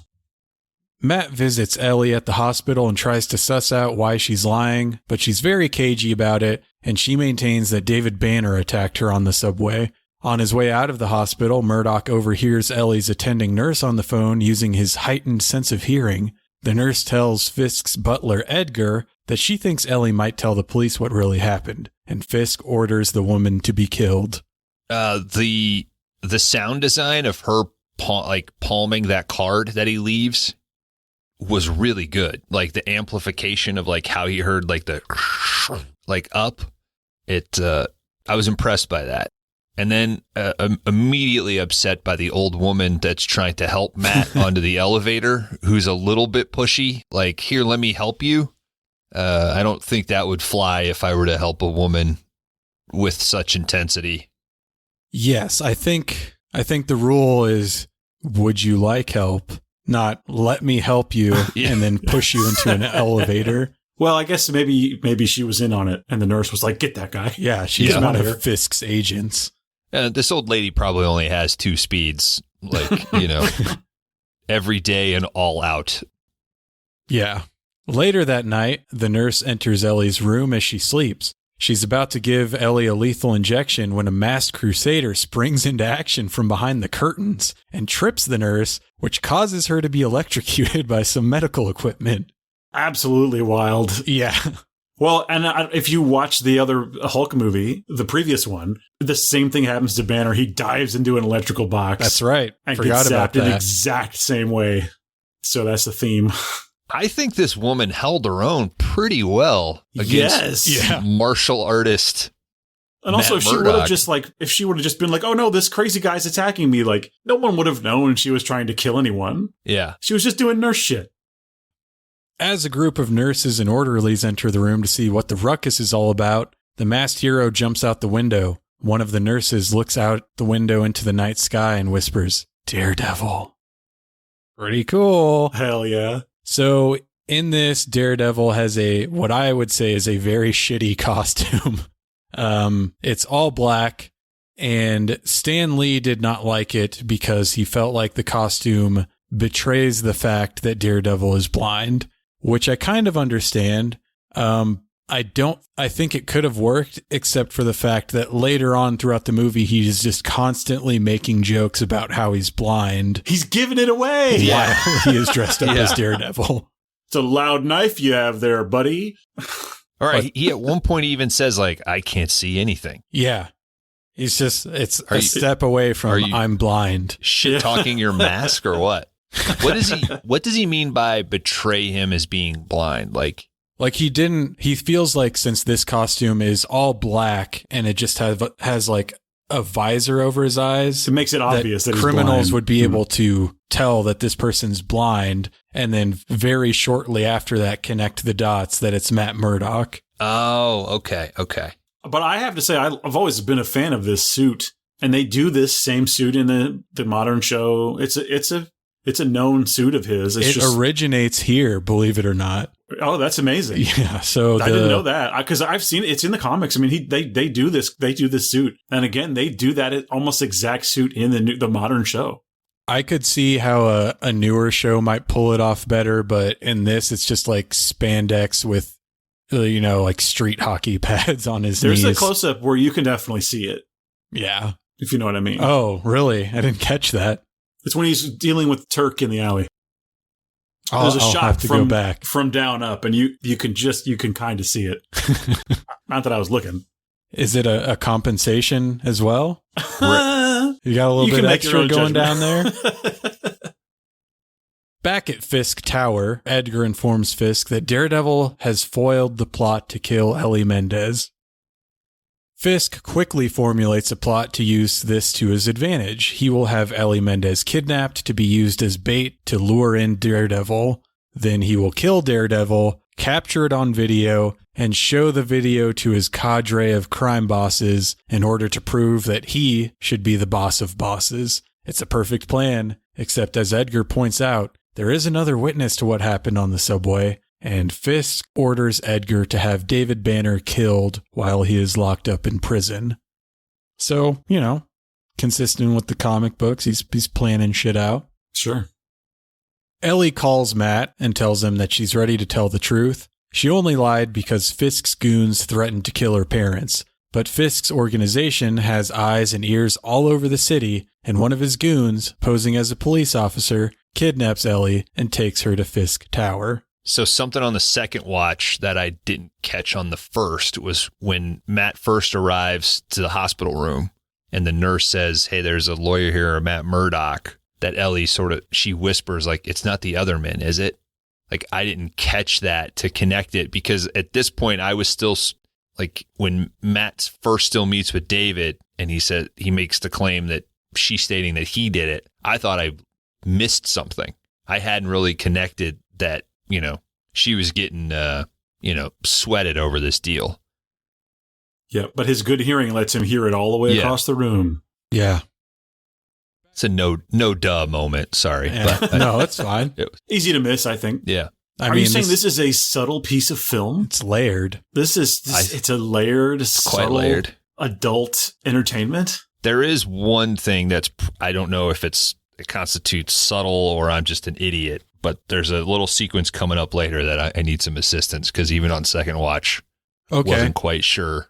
Just chime in as and when we get to it. Sure. Okay. Back at the prison, Matt and Krista meet with David and try to convince him that he must stand trial. David says he can't. It's dangerous. It's impossible. He changes. Matt tells him that he has no choice.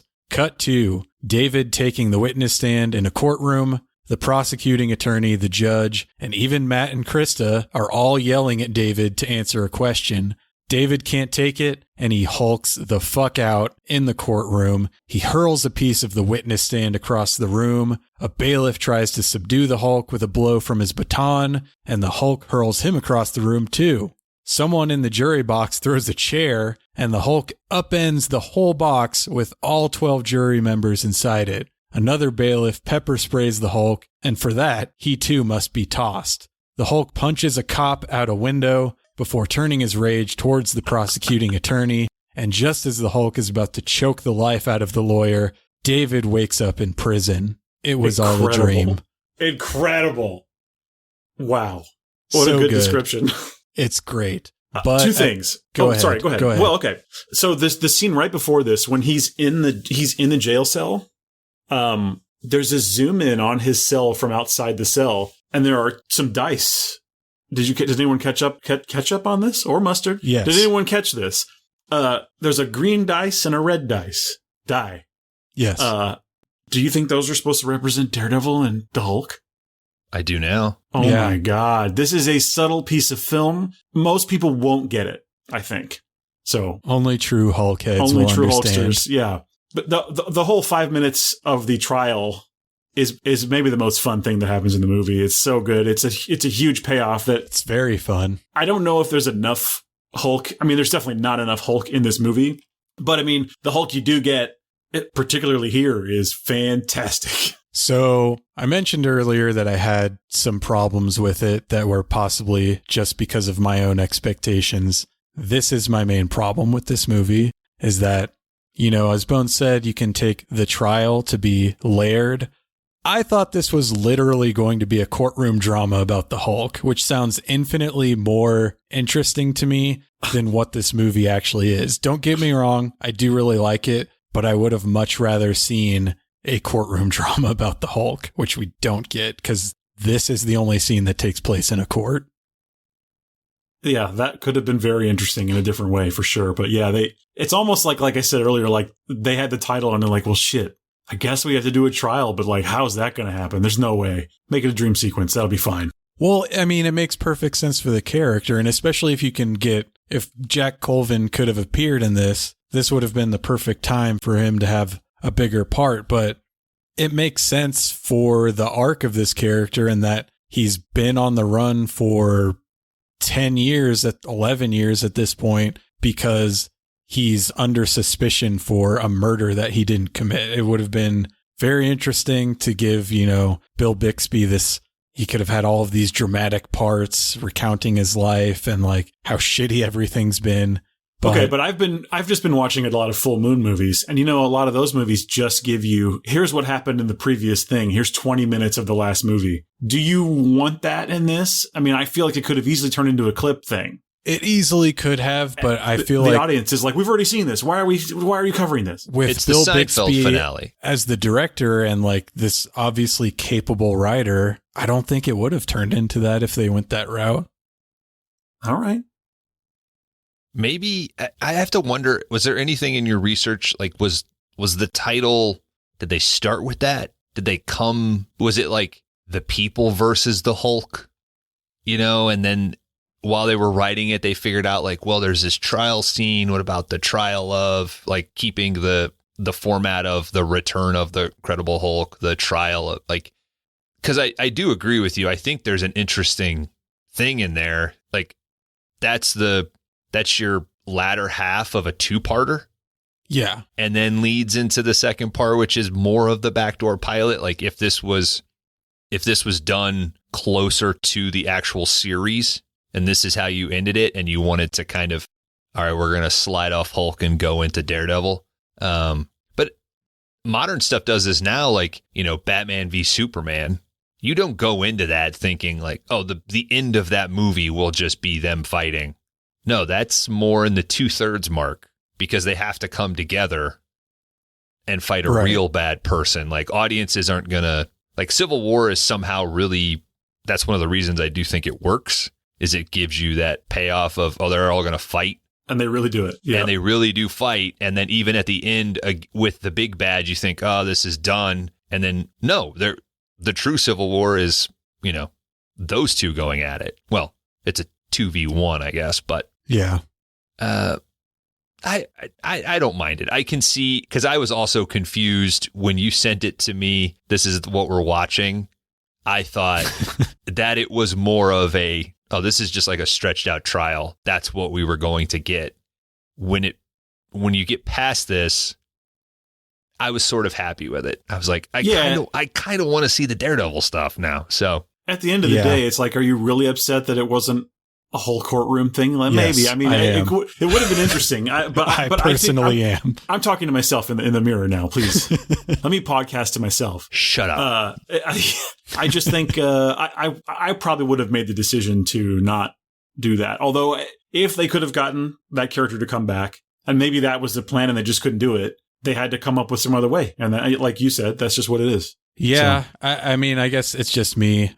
One movie I love is It's Alive 3, Island of the Alive, which does start off with a court scene of them debating what they're going to do with mutant babies. And that's my favorite scene of the movie, because I think that's it's interesting to take something that is so, to use the one definition of the word, incredible, unbelievable, and treat it seriously and like kind of go through like, what are the implications of, like, we have to prosecute this guy, but he has no control over it in a way that he can't be held accountable. I think that's interesting, but maybe you guys are right. Maybe an hour and a half of that would not be interesting.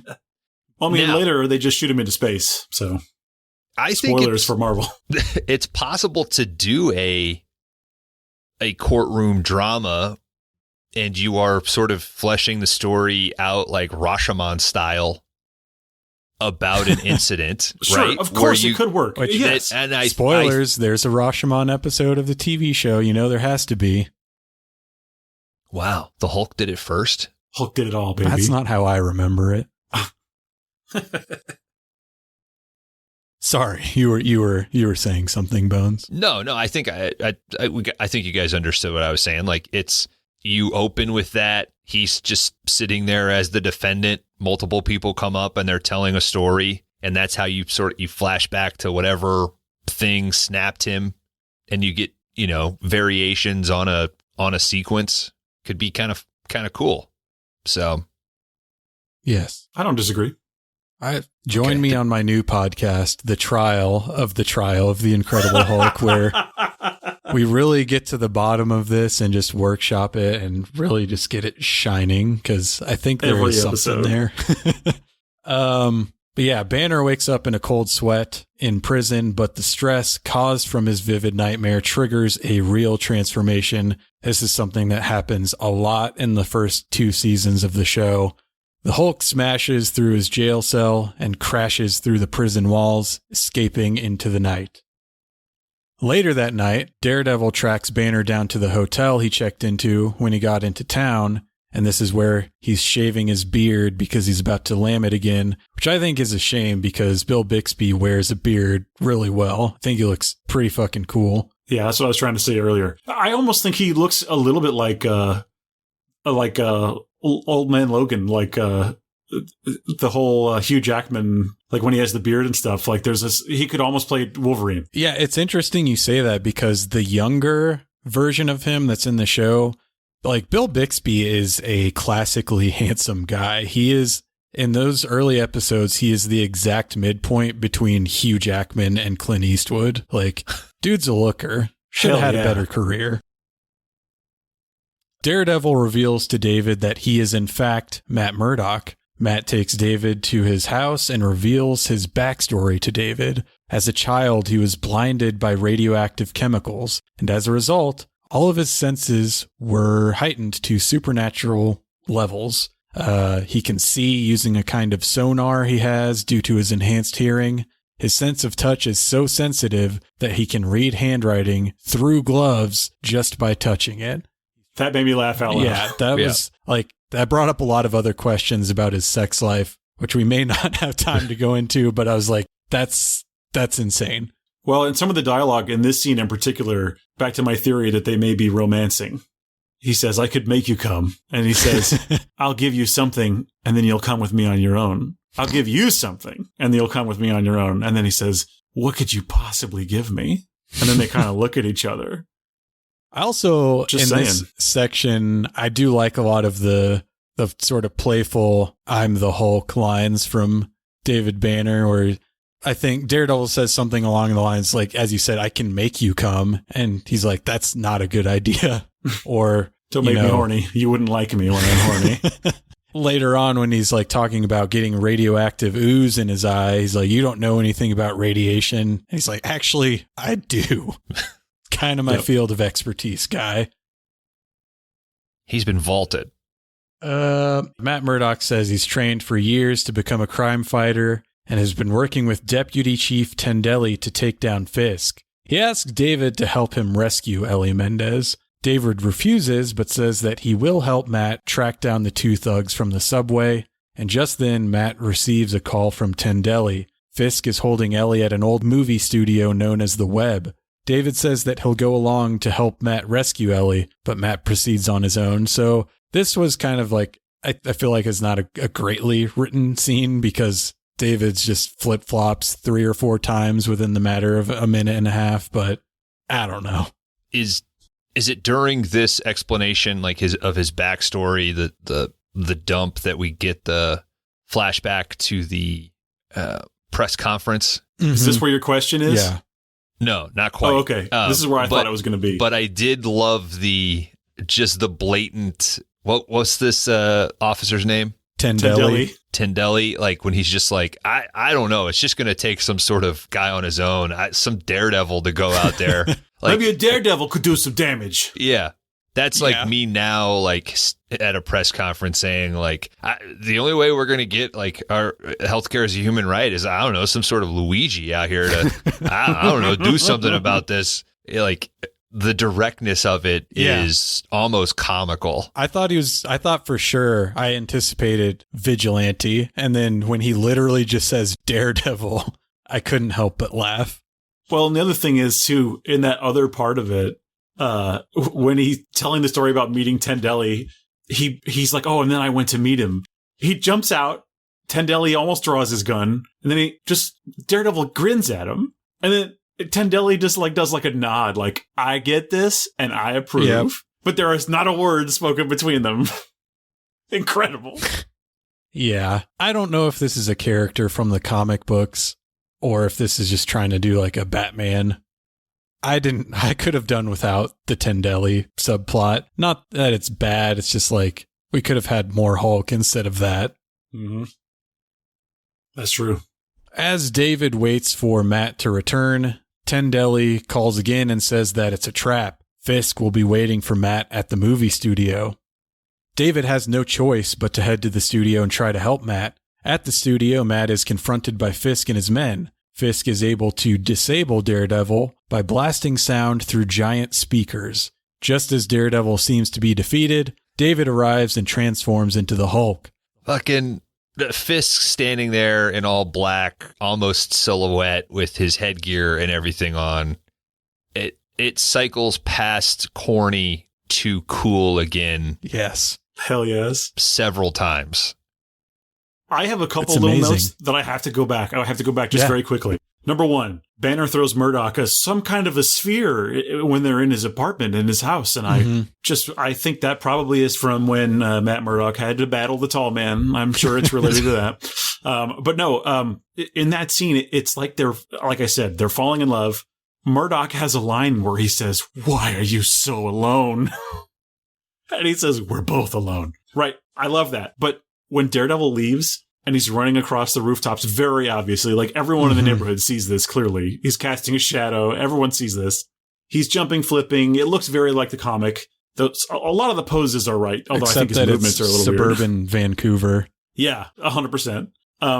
So I was watching this with my wife, and he does this, like, flip into a dive, and it does a weird cut where it cuts straight to the bar. And it's Turk immediately going, "Everybody, drinks are on me!" And it's almost as if Daredevil jumped off a roof, landed in a bar, and started screaming. Yeah.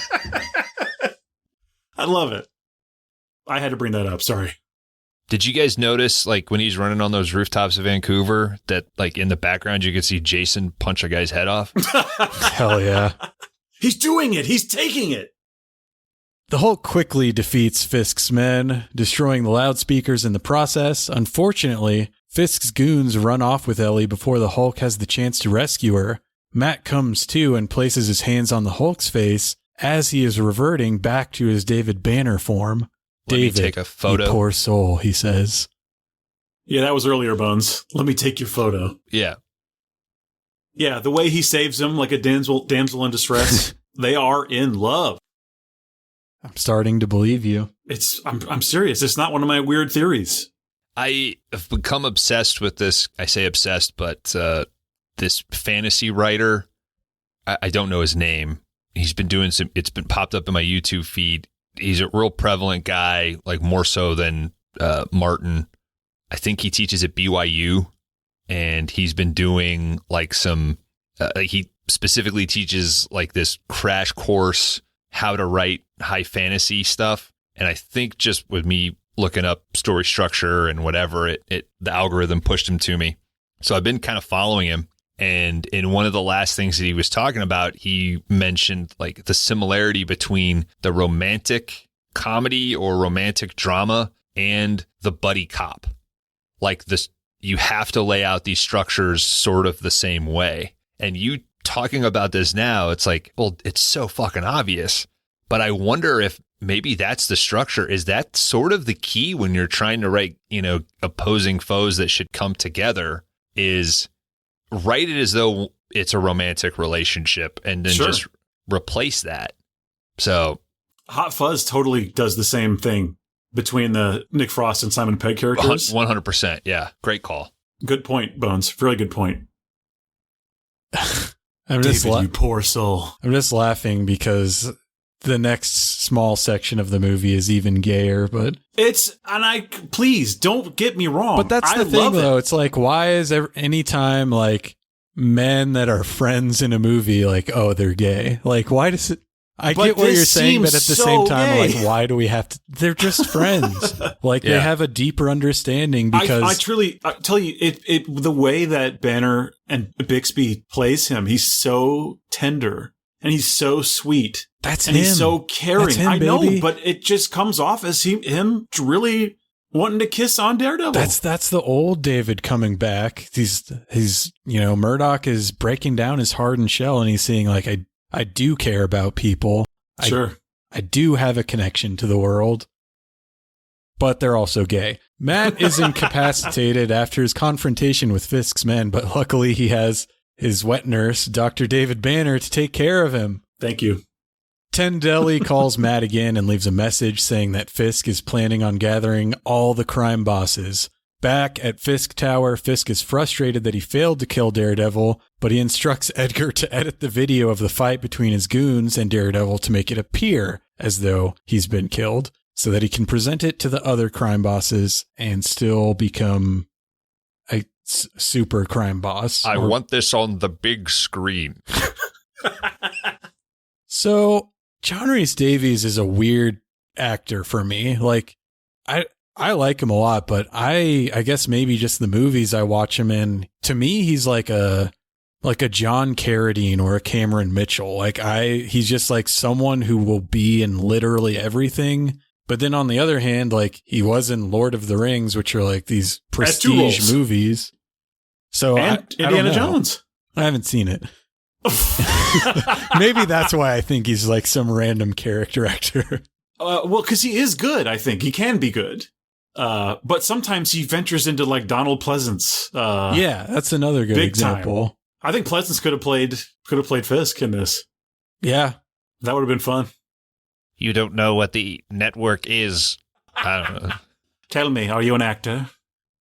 That would rule. Yeah, he was still alive. Yeah, he could have been in this. I shot it from 6 angles.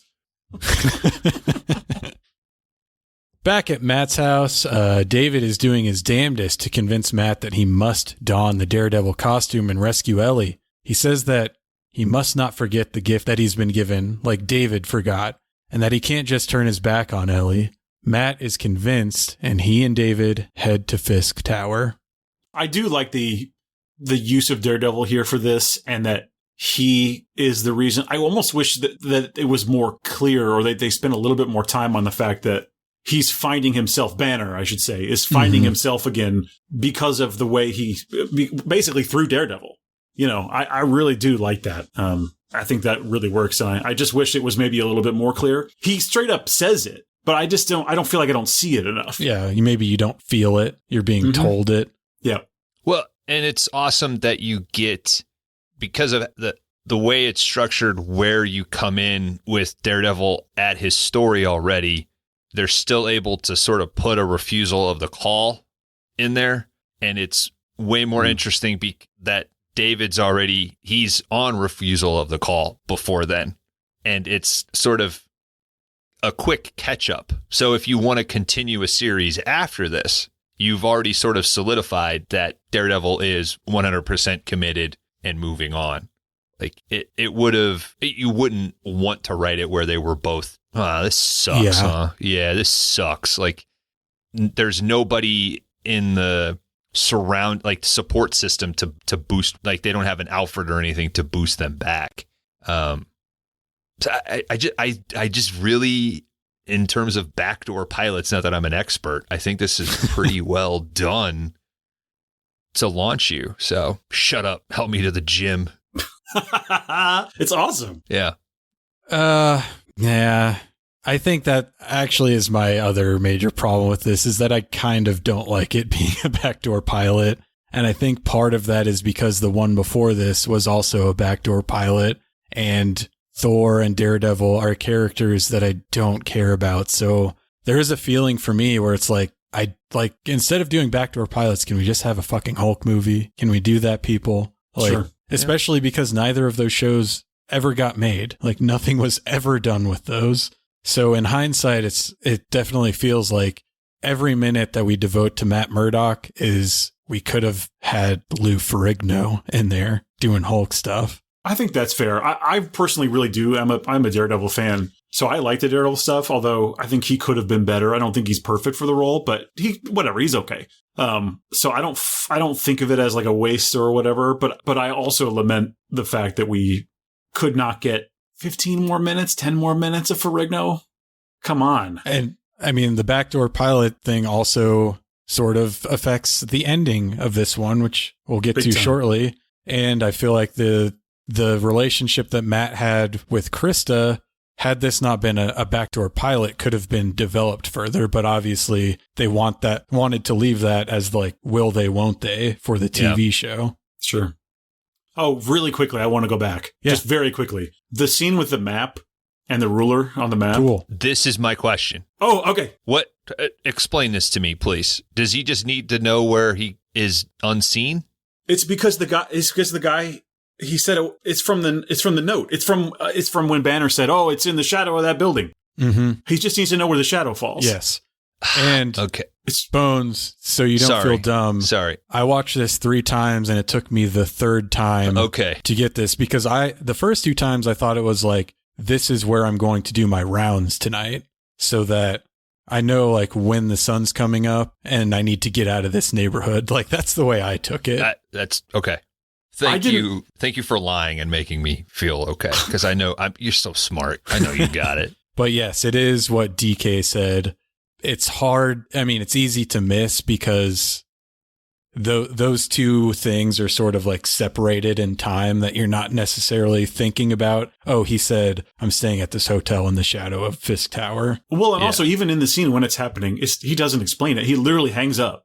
Yeah. Right. So, and then it cuts to him talking to the Turk. Yeah. In the shadow. So I because thought, he knows where to look. Yeah. I was like, oh, this is like during the day, but the building casts such a shadow, it appears night. My question is, though, how realistic is that? He's like, put it to where the sun would be at 8 o'clock. How the fuck would he know? How the fuck would he be able to be sure? Well, this guy's a military man, right? I don't know, man. Yeah. The size of the flashlights, the size of the... I don't distance, yeah. I mean, there's a lot of variables. I was screaming at the TV because I didn't understand. I understood why he was doing it, but I was like, there's no way you'd get a real answer to that, right? Yeah. I don't know. Maybe I'm wrong. But, I mean, once I understood it, well, even before I understood it, I was like, oh, that's cool. The concept is cool. And maybe it's real and I'm just too dumb to get it. I don't know. Fisk is holding a reception for the other crime bosses in his office at the top of Fisk Tower. As this is happening, David enters the tower on the ground floor, and Matt uses a suction cup grappler to break into one of the upper floors. That's a plunger, dude. You'll love it. For some reason, they just immediately meet up on a different floor. And why couldn't they both go the same way? Yeah, I don't know. He can't go in dressed as Daredevil. Why not? But you think they'll just let Bixby in? Well, they show it. They show him just like nonchalantly kind of. Oh, that's true. You're right. Walk by. Okay. And I think he's like, well, I already got my shit on, so I gotta come in from the top. Like, yeah, I guess that makes sense. I mean, if you're, and it's just a cool little action scene. I mean, it would have been funny if he was like, all right, take your fucking mask off. Here's my flannel, and then walked in together. Yeah, so they meet up. They squeeze one of Fisk's goons for information. Once they reach the top floor, they split up. Matt goes to stop Fisk, and David goes to rescue Ellie. Matt dispatches some of Fisk's goons in a hallway. The yell that this woman makes is incredible. If you have the means to put that audio file in here somewhere. That was one of those where I just hit, back 15 several times because it was so funny. There's a few things like that in this for sure. I also love I love when the Fisk says, an octopus cannot only be legs, gentlemen. What the fuck? I'm always saying this. Well, and DK, you independently sent me a little clip of Bixby kicking the gun out of the way when they squeeze the dude into the elevator. Yep. Pretty good. Yeah. But you guys aren't big on Rex? Matt Murdock? Yeah. I think he's super lame. I don't love him. I think it could have been worse. I think he gets some of the stuff right, but I don't know. For me, it's the quipping. It's the shitty costume. Because as we were talking about earlier, all of his quips are references to him being blind, which is part of his secret identity. So I agree with that. That's stupid. Yeah. I think the costume is dumb. I know that, especially there's one scene where I'm going to stand up and show you guys this because it has to be doing this motion to put your baton back in your boot is not cool looking, where it's he just stops and does that. It's super lame. And I guess probably a lot of it has to do with me just not wanting him to be in the movie in the first place. Yeah. All of that being said, I don't think the actor did a bad job. I think it's just a shitty costume and some cheesy lines, really. Scrolling through his filmography today, I came across a short-lived series that he was in called Street Hawk. That was what he was best known for. Okay. Did you mention that already? No. Okay. Sometimes on these 2.5 hour records, I get to the point where I stop bringing stuff up because I'm conscious of, well, did he bring that up 2 hours ago? Or is it in my head because I looked it up 8 hours ago? Yeah. I mean, I take it you like Rex Smith as Matt Murdock? He's very of the time, which is very comforting in a way. any flaw in like the writing I can kind of separate from him. Like at one point when you were listing your stuff off, I was like, those aren't digs against Rex. And then you did the baton stash, and I was like, well, okay, you could have done something a little cooler, but that's not his fault either. My thing with that would be just don't show him doing that, because there is no cool way to do that. And just like Darafno, Charlie is so fucking perfect. I mean, he is like top 5 Marvel casting. I think, the thing that makes the Daredevil show so good, not to go back to it too much, but like D'Onofrio, incredible. He's just as good as Cox is. I mean, together, they are so good. They work so well together. Jesus Christ. I love that show so much. I don't watch a lot of TV, period, but I've rewatched that show a couple times. I really like it. And good action. For a TV show, the action, is there better as far as like stunt combat? No. I mean, there's some shit in Reacher that I really like, but I think I'm just bringing like just that element to it. No. I mean, it is the best action in any Marvel thing, I would argue. I'll just like occasionally watch the hallway fight from season 2. Yeah. Just if I'm having a bad day, I just like, let me see this. There's a scene when the guy's like, sir, are you okay? And he like has the chain on his hand and he whips the light and he's like, yeah, I'm good. Oh my God. I love it. I love it. I love it. What, Chris, just to try to sell it a little bit, one of the incredible things about the action of it is they make him superhuman with the senses, but they don't make him superhuman. It's kind of the John Wick thing that he gets tired. In the action sequences, they are able to basically convey like, this would be fucking exhausting. The average person after a few punches would be absolutely whooped. Right. And they do a Jackie Chan level of like, guys are still trying to fight, but they don't have energy. And he's able to just sort of like nonchalantly push over one guy he's already punched 18 times. And the way that they will go in and out of doors and fall over each other is very underrated. Where it's and he gets the shit kicked out of it. Yeah. It's awesome. Sounds like, cool. I won't watch it. I mean, you couldn't find 5 minutes to watch that on YouTube? No. Okay. What if I send you one clip? Maybe. Okay. All right. That's all I'm going to ask. I think I did watch a whole 2-hour Ben Affleck Daredevil. I think it's only fair that I give the actual good Daredevil a fair chance. I appreciate that.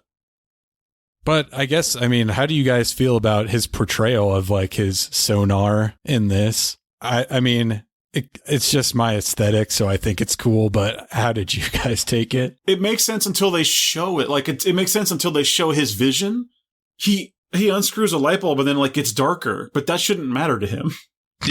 You know what I mean? So, like, immediately I was like, what the fuck? Like, if they would have just I mean, I think they did a pretty good job showing it to us. You know, he explains it. It's like, it's enough. He catches the ball. He can read the writing. He can feel the face. It's all there. It's fine.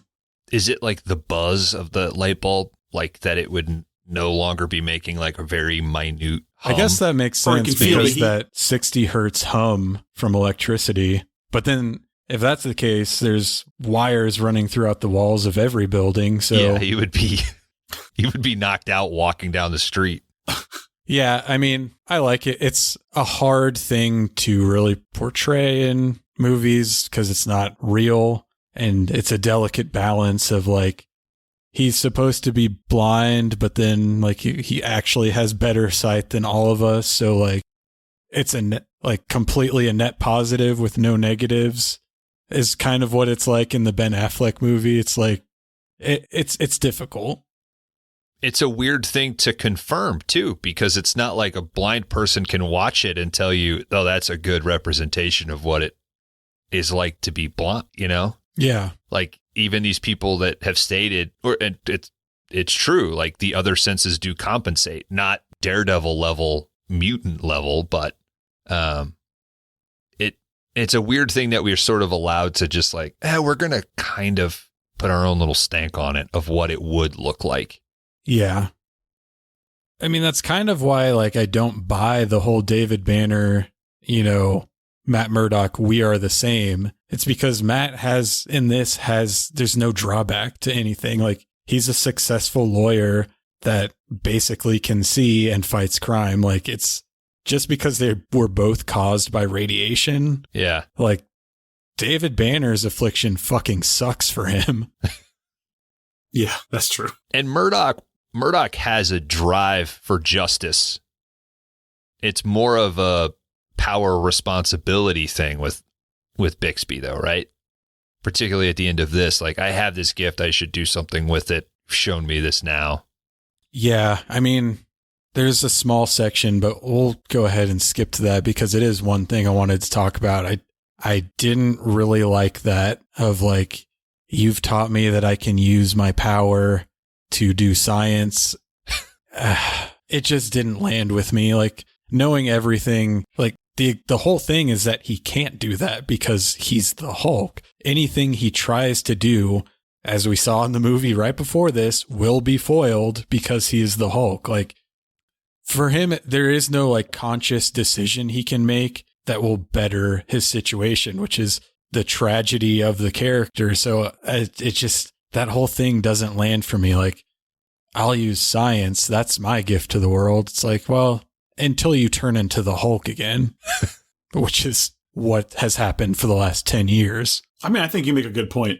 It's true. That's definitely true. But yeah, I don't know. I just don't think about it too much.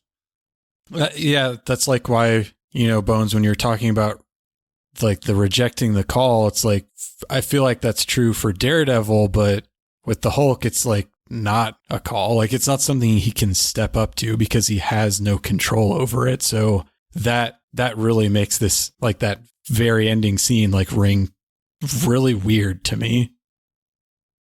Well, I guess it's like him knowing that it's not going to go good, but still trying to help. I guess that's your answer. I guess that's true. Just at least going back to what previously was the status quo of like, this is going to happen, but I'm not going to live my life in despair because of it. Is there a happy medium where it is like, your drive is to fight for justice in this city. My drive is that my burden is that I must hitchhike, Like, I can go forward now with a little bit of insight thanks to you, but I can't stay stagnant, Or does that just feel like a cop-out where, let's say, for example, you go into this and you go, how do we end this as satisfying as we can if we don't get picked up, right? Like, well, at least the happy ending is like he puts on a smile for him and we're brothers and I'll see you later. Yeah.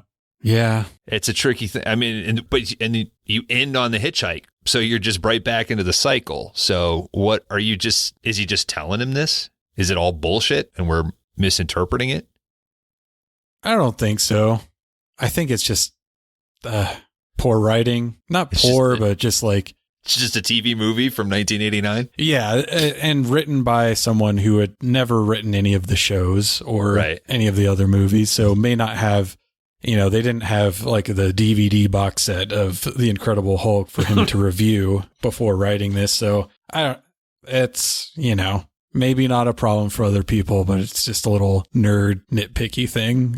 I just... The best thing I can give you is that he does say like, well, I'm going to use the gifts that I have, something along these lines. Like, I'm going to use the things that I have, the science and the medical stuff to try to actually do something good. You can do your law and you can do your fighting in the streets, but I should focus on trying to do good no matter how hard it is for me personally. Maybe they just could have said it better. Yeah. I think it's as simple as like some better dialogue there. I mean, just watching it, it very much felt like you're out there and I'm out there, and who knows, our TV shows might cross over someday. Yeah. And maybe if Jack McGee is a character in this, a reason is like, I'm still an outlaw, dude. Like I'm still like on the run. There's still 80 episodes of shit that I'm running away from, Yeah. It's the Sam Elliott one last ride, of. Well, anyway, before we get to that part, that's like the very end. The movie wraps up very briskly.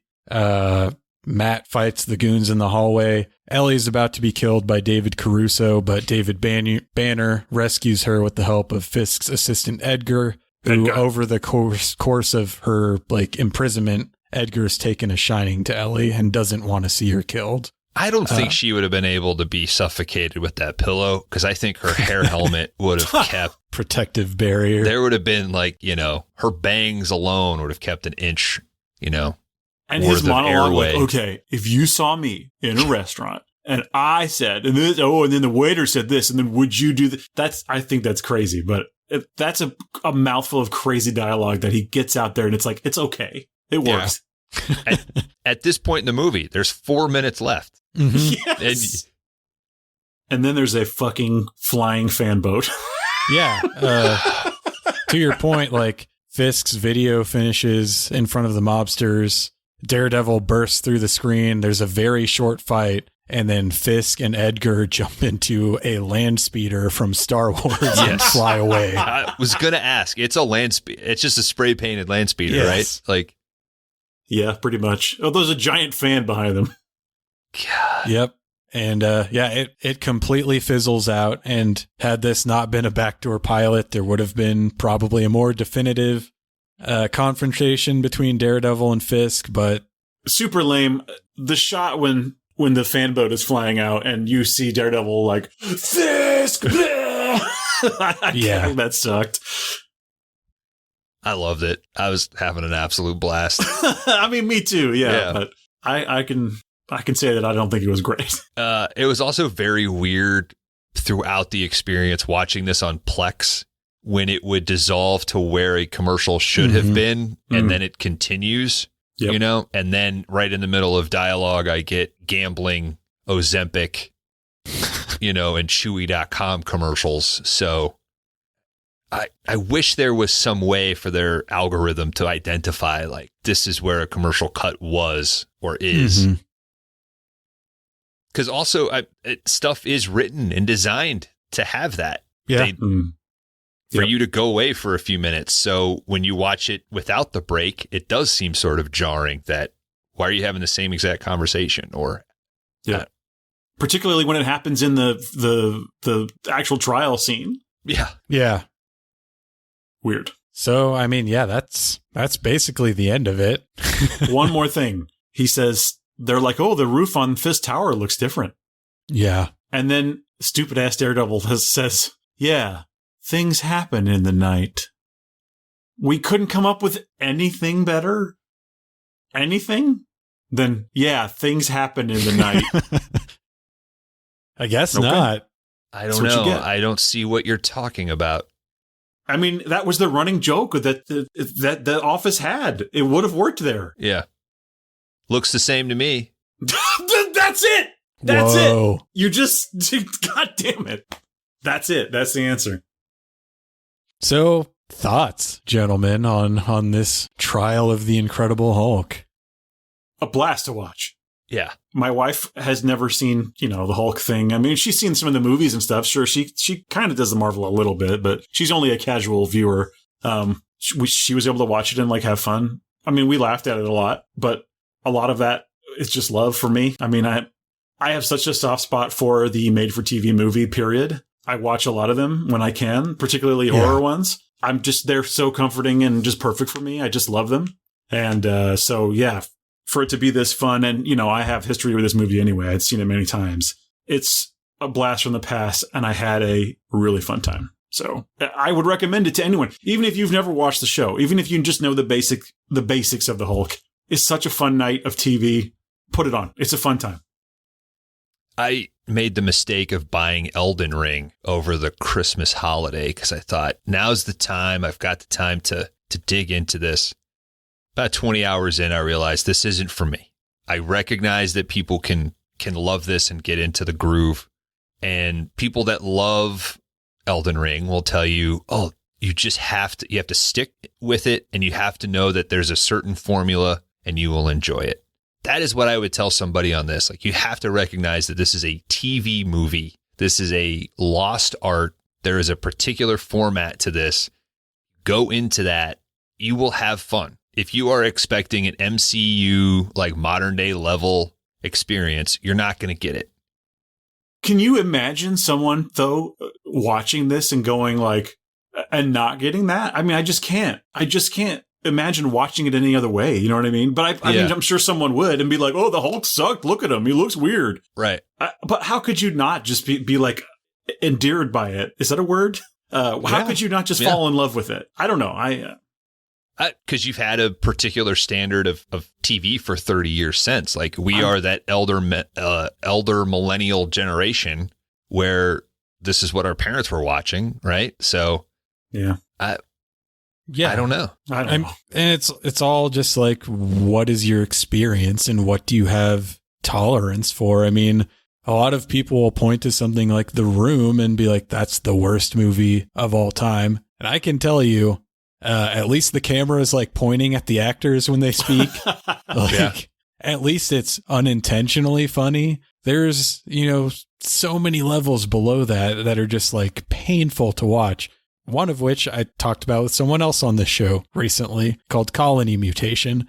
Fucking terrible. So, if you don't have a lot of tolerance for anything that's not like a big studio feature or a prestige HBO Max TV show, I can definitely see people having that reaction of like, oh, this is dumb as fuck. Look at his hair.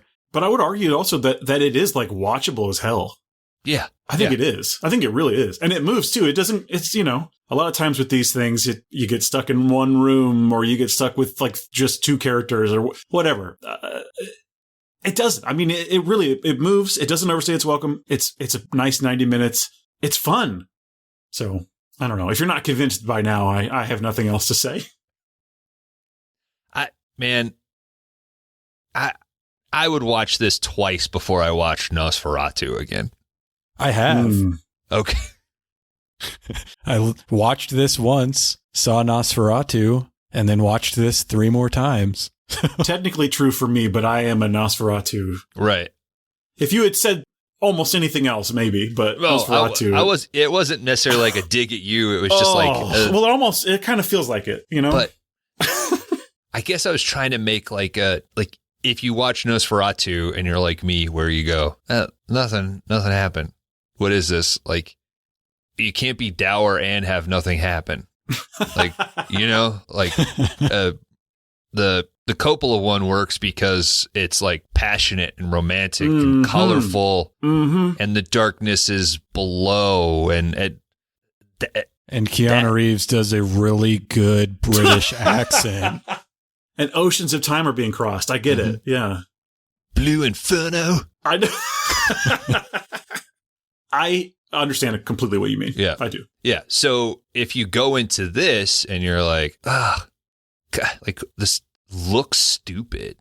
There's no graphics. Like, it doesn't look cool. Like, I don't know. Maybe it's a bad comparison, but. No, I think it was honestly perfect. I love Nosferatu and I couldn't let it go. Well, I mean, even to bring it back to like the current Marvel iterations of this, I think I said I didn't want to complain about the MCU a lot, but here I am doing it again. I think what it boils down to for me, and I think even a lot of Marvel fans would agree, is that I like movies that feel like they were made by people. MCU movies feel like they were made by many different people, and so they are serving many different ends. Yeah. That's why I would prefer something like this, because it feels like it was made by people. All of the quirky things we talked about is exactly what gives it the juice that makes me want to watch it again. Yeah, that is what makes it good. 100%. This is a weird decision. Why did they do that? I might not like it, but it's interesting. But to that point, with what a big problem with modern MCU, Chris, you were talking about, you would have enjoyed this more if it was more Hulk oriented and not a backdoor pilot for Daredevil. And most of the MCU now is a movie setting up how many other branches and teams and crossovers. So the stuff that really works in the MCU, it can have crossover, but at its core, it's a standalone experience. Like, my wife can love Thor Ragnarok without watching any other Thor, without watching a Hulk movie or Doctor Strange. Like, there's enough built in there to give you like, oh, this is another character who's a sorcerer. Cool. Got it. That's not to say the stuff that the reason I really like Infinity War and Endgame is it's leaning into the fact that this is a team up. This is what all that other work was for. Mm-hmm. But they just learned the wrong lesson. You know, the better MCU movies that aren't Avengers based are your Winter Soldier, which is for the most part standalone story. The original Iron Man standalone story. So I wish there was not that drive at the core of whenever they set out to say, like, we're going to make this movie, and the committee then goes, but we also have to think about Wakanda. We have to think about this. We have to think about this, as opposed to write a really good movie. Yeah. All right. You know, it would be kind of cool is if so-and-so drove by real quick and said, oh, hey, here's this thing. Remember me? I'll see you in a few movies. Totally fine with that. Yeah. Yeah. And I mean, they have to reckon with a massive mess that they've made every time. That's just kind of the problem that is permeating all film at this point, because we're in the age of IP. So, you know, James Cameron didn't make, you know, or I guess a better example, George Lucas made Star Wars without the expectation that there was ever going to be a sequel. Yeah. So on the one hand, we do get weird things like Luke kissing his sister. But on the other hand, we had everyone involved in making that movie just trying to make a good movie. And I feel like this is a similar situation where it's like, you know, there's no guarantee anything's coming after it. We have some plans for what might happen, but let's focus first and foremost on making this good. Yeah. I'll say this. Empire Strikes Back. A lot of people say that's the best Star Wars movie, right? You have to have Star Wars for that to make sense. Absolutely. The Trial of the Incredible Hulk. I didn't watch any Incredible Hulk, and this is fun. Trial of the Incredible Hulk, just logically, is better than Empire Strikes Back. I love this. I love this. Hey, as a very rare Return of the Jedi is the best Star Wars movie person, I will co-sign that this is better than Empire Strikes Back. Just for the bit. Yeah, it's all a bit. Please, God. Sure it is. Sure it is. This was a blast, dude. Thanks for having me. Yeah. For real. Trial of the Incredible Hulk. I think we've probably said all we needed to say over the course of these last 3.5 hours. Look at us now, boys. It's going to be such a strange spike in viewings of this movie. Yeah. Well, I have thought about that. Not in terms of viewings of this movie, but just by virtue of the fact that this is tangentially tied to the MCU, like this will probably be the most downloaded episode of this show. Like, however long it goes on, I guarantee more people are going to want to hear about this than fucking a hot dog sex quiz. Jumping straight to the titties, foregoing the legs. I will say that afterwards I was talking to my significant other about this, and she was like, oh, let's do that together. She took the quiz and roughly got the same score as the three of you. So you guys did as good as an actual woman did. Which there can be no higher endorsement than that, I don't think. But yeah, so, you know, thank you guys for coming on and breathing life into this dead format with me. Tell the fine folks out there even where they can find you and anything you've got in the works. 5 Day Rentals Video Store Podcast. We're currently on the run, though. There is no video store. So we are. I'm not sure when this is coming out, but season 3 of our show should be out. Yep. Chris, we've had you on multiple times. I'm sure we'll have you back soon. DK, frequent collaborator, fantastic. This guy outdoes himself every time I come to him with a theme request. And I got to tell you, the season 3 theme gave me chills. The fact that I sent you a terrible voice memo with like a concept and you delivered very quickly and on time for me to be able to edit comfortably was, I'm eternally grateful for that. So, it's your 3 white dudes talking movies, but for the love of God, we really do try to keep it entertaining, regardless of the puppet or non-revenge based movies that we are covering. Everything from Pinocchio's Revenge to the classic Pinocchio. So if you like Chris, if you like DK on this, and you thought I was like so-so, it's not just me over there. Laundry Dan, Cron Howard, they're really carrying the show. Check us out. Hell yeah. Well, I'll just say that, again, this is DK, if you didn't know. Why do I keep doing that? I'm really hungry.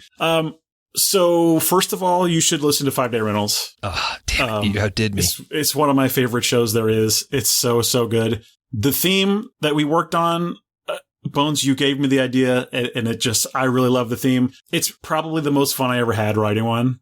It's a blast. I love it. So I hope people will check that out. But more importantly, the show is so good. So please, people, listen to 5 Day Rentals. Very funny show and great. I do Nerds Geeks in the Kitchen Sink. We've been covering a lot of comics lately. I cover any films I watch. I do a lot of horror talk. So I'm constantly talking about random horror shit that I found, usually from the 70s and 80s. But all kinds of stuff. We'll cover pretty much everything. So check that out if you want to hear nerds. I mean, it truly is just nerd talk. But more importantly, 5 Day Rentals. Thank you. No. Oh, one more thing. I also have a music project called Home is Midnight. It's like synth, throwbacky synth type stuff, danceable, kind of horny. I don't know what you want to call it really, but it's, we'll have a full album soon. I promise. We're so close. It'll be out soon.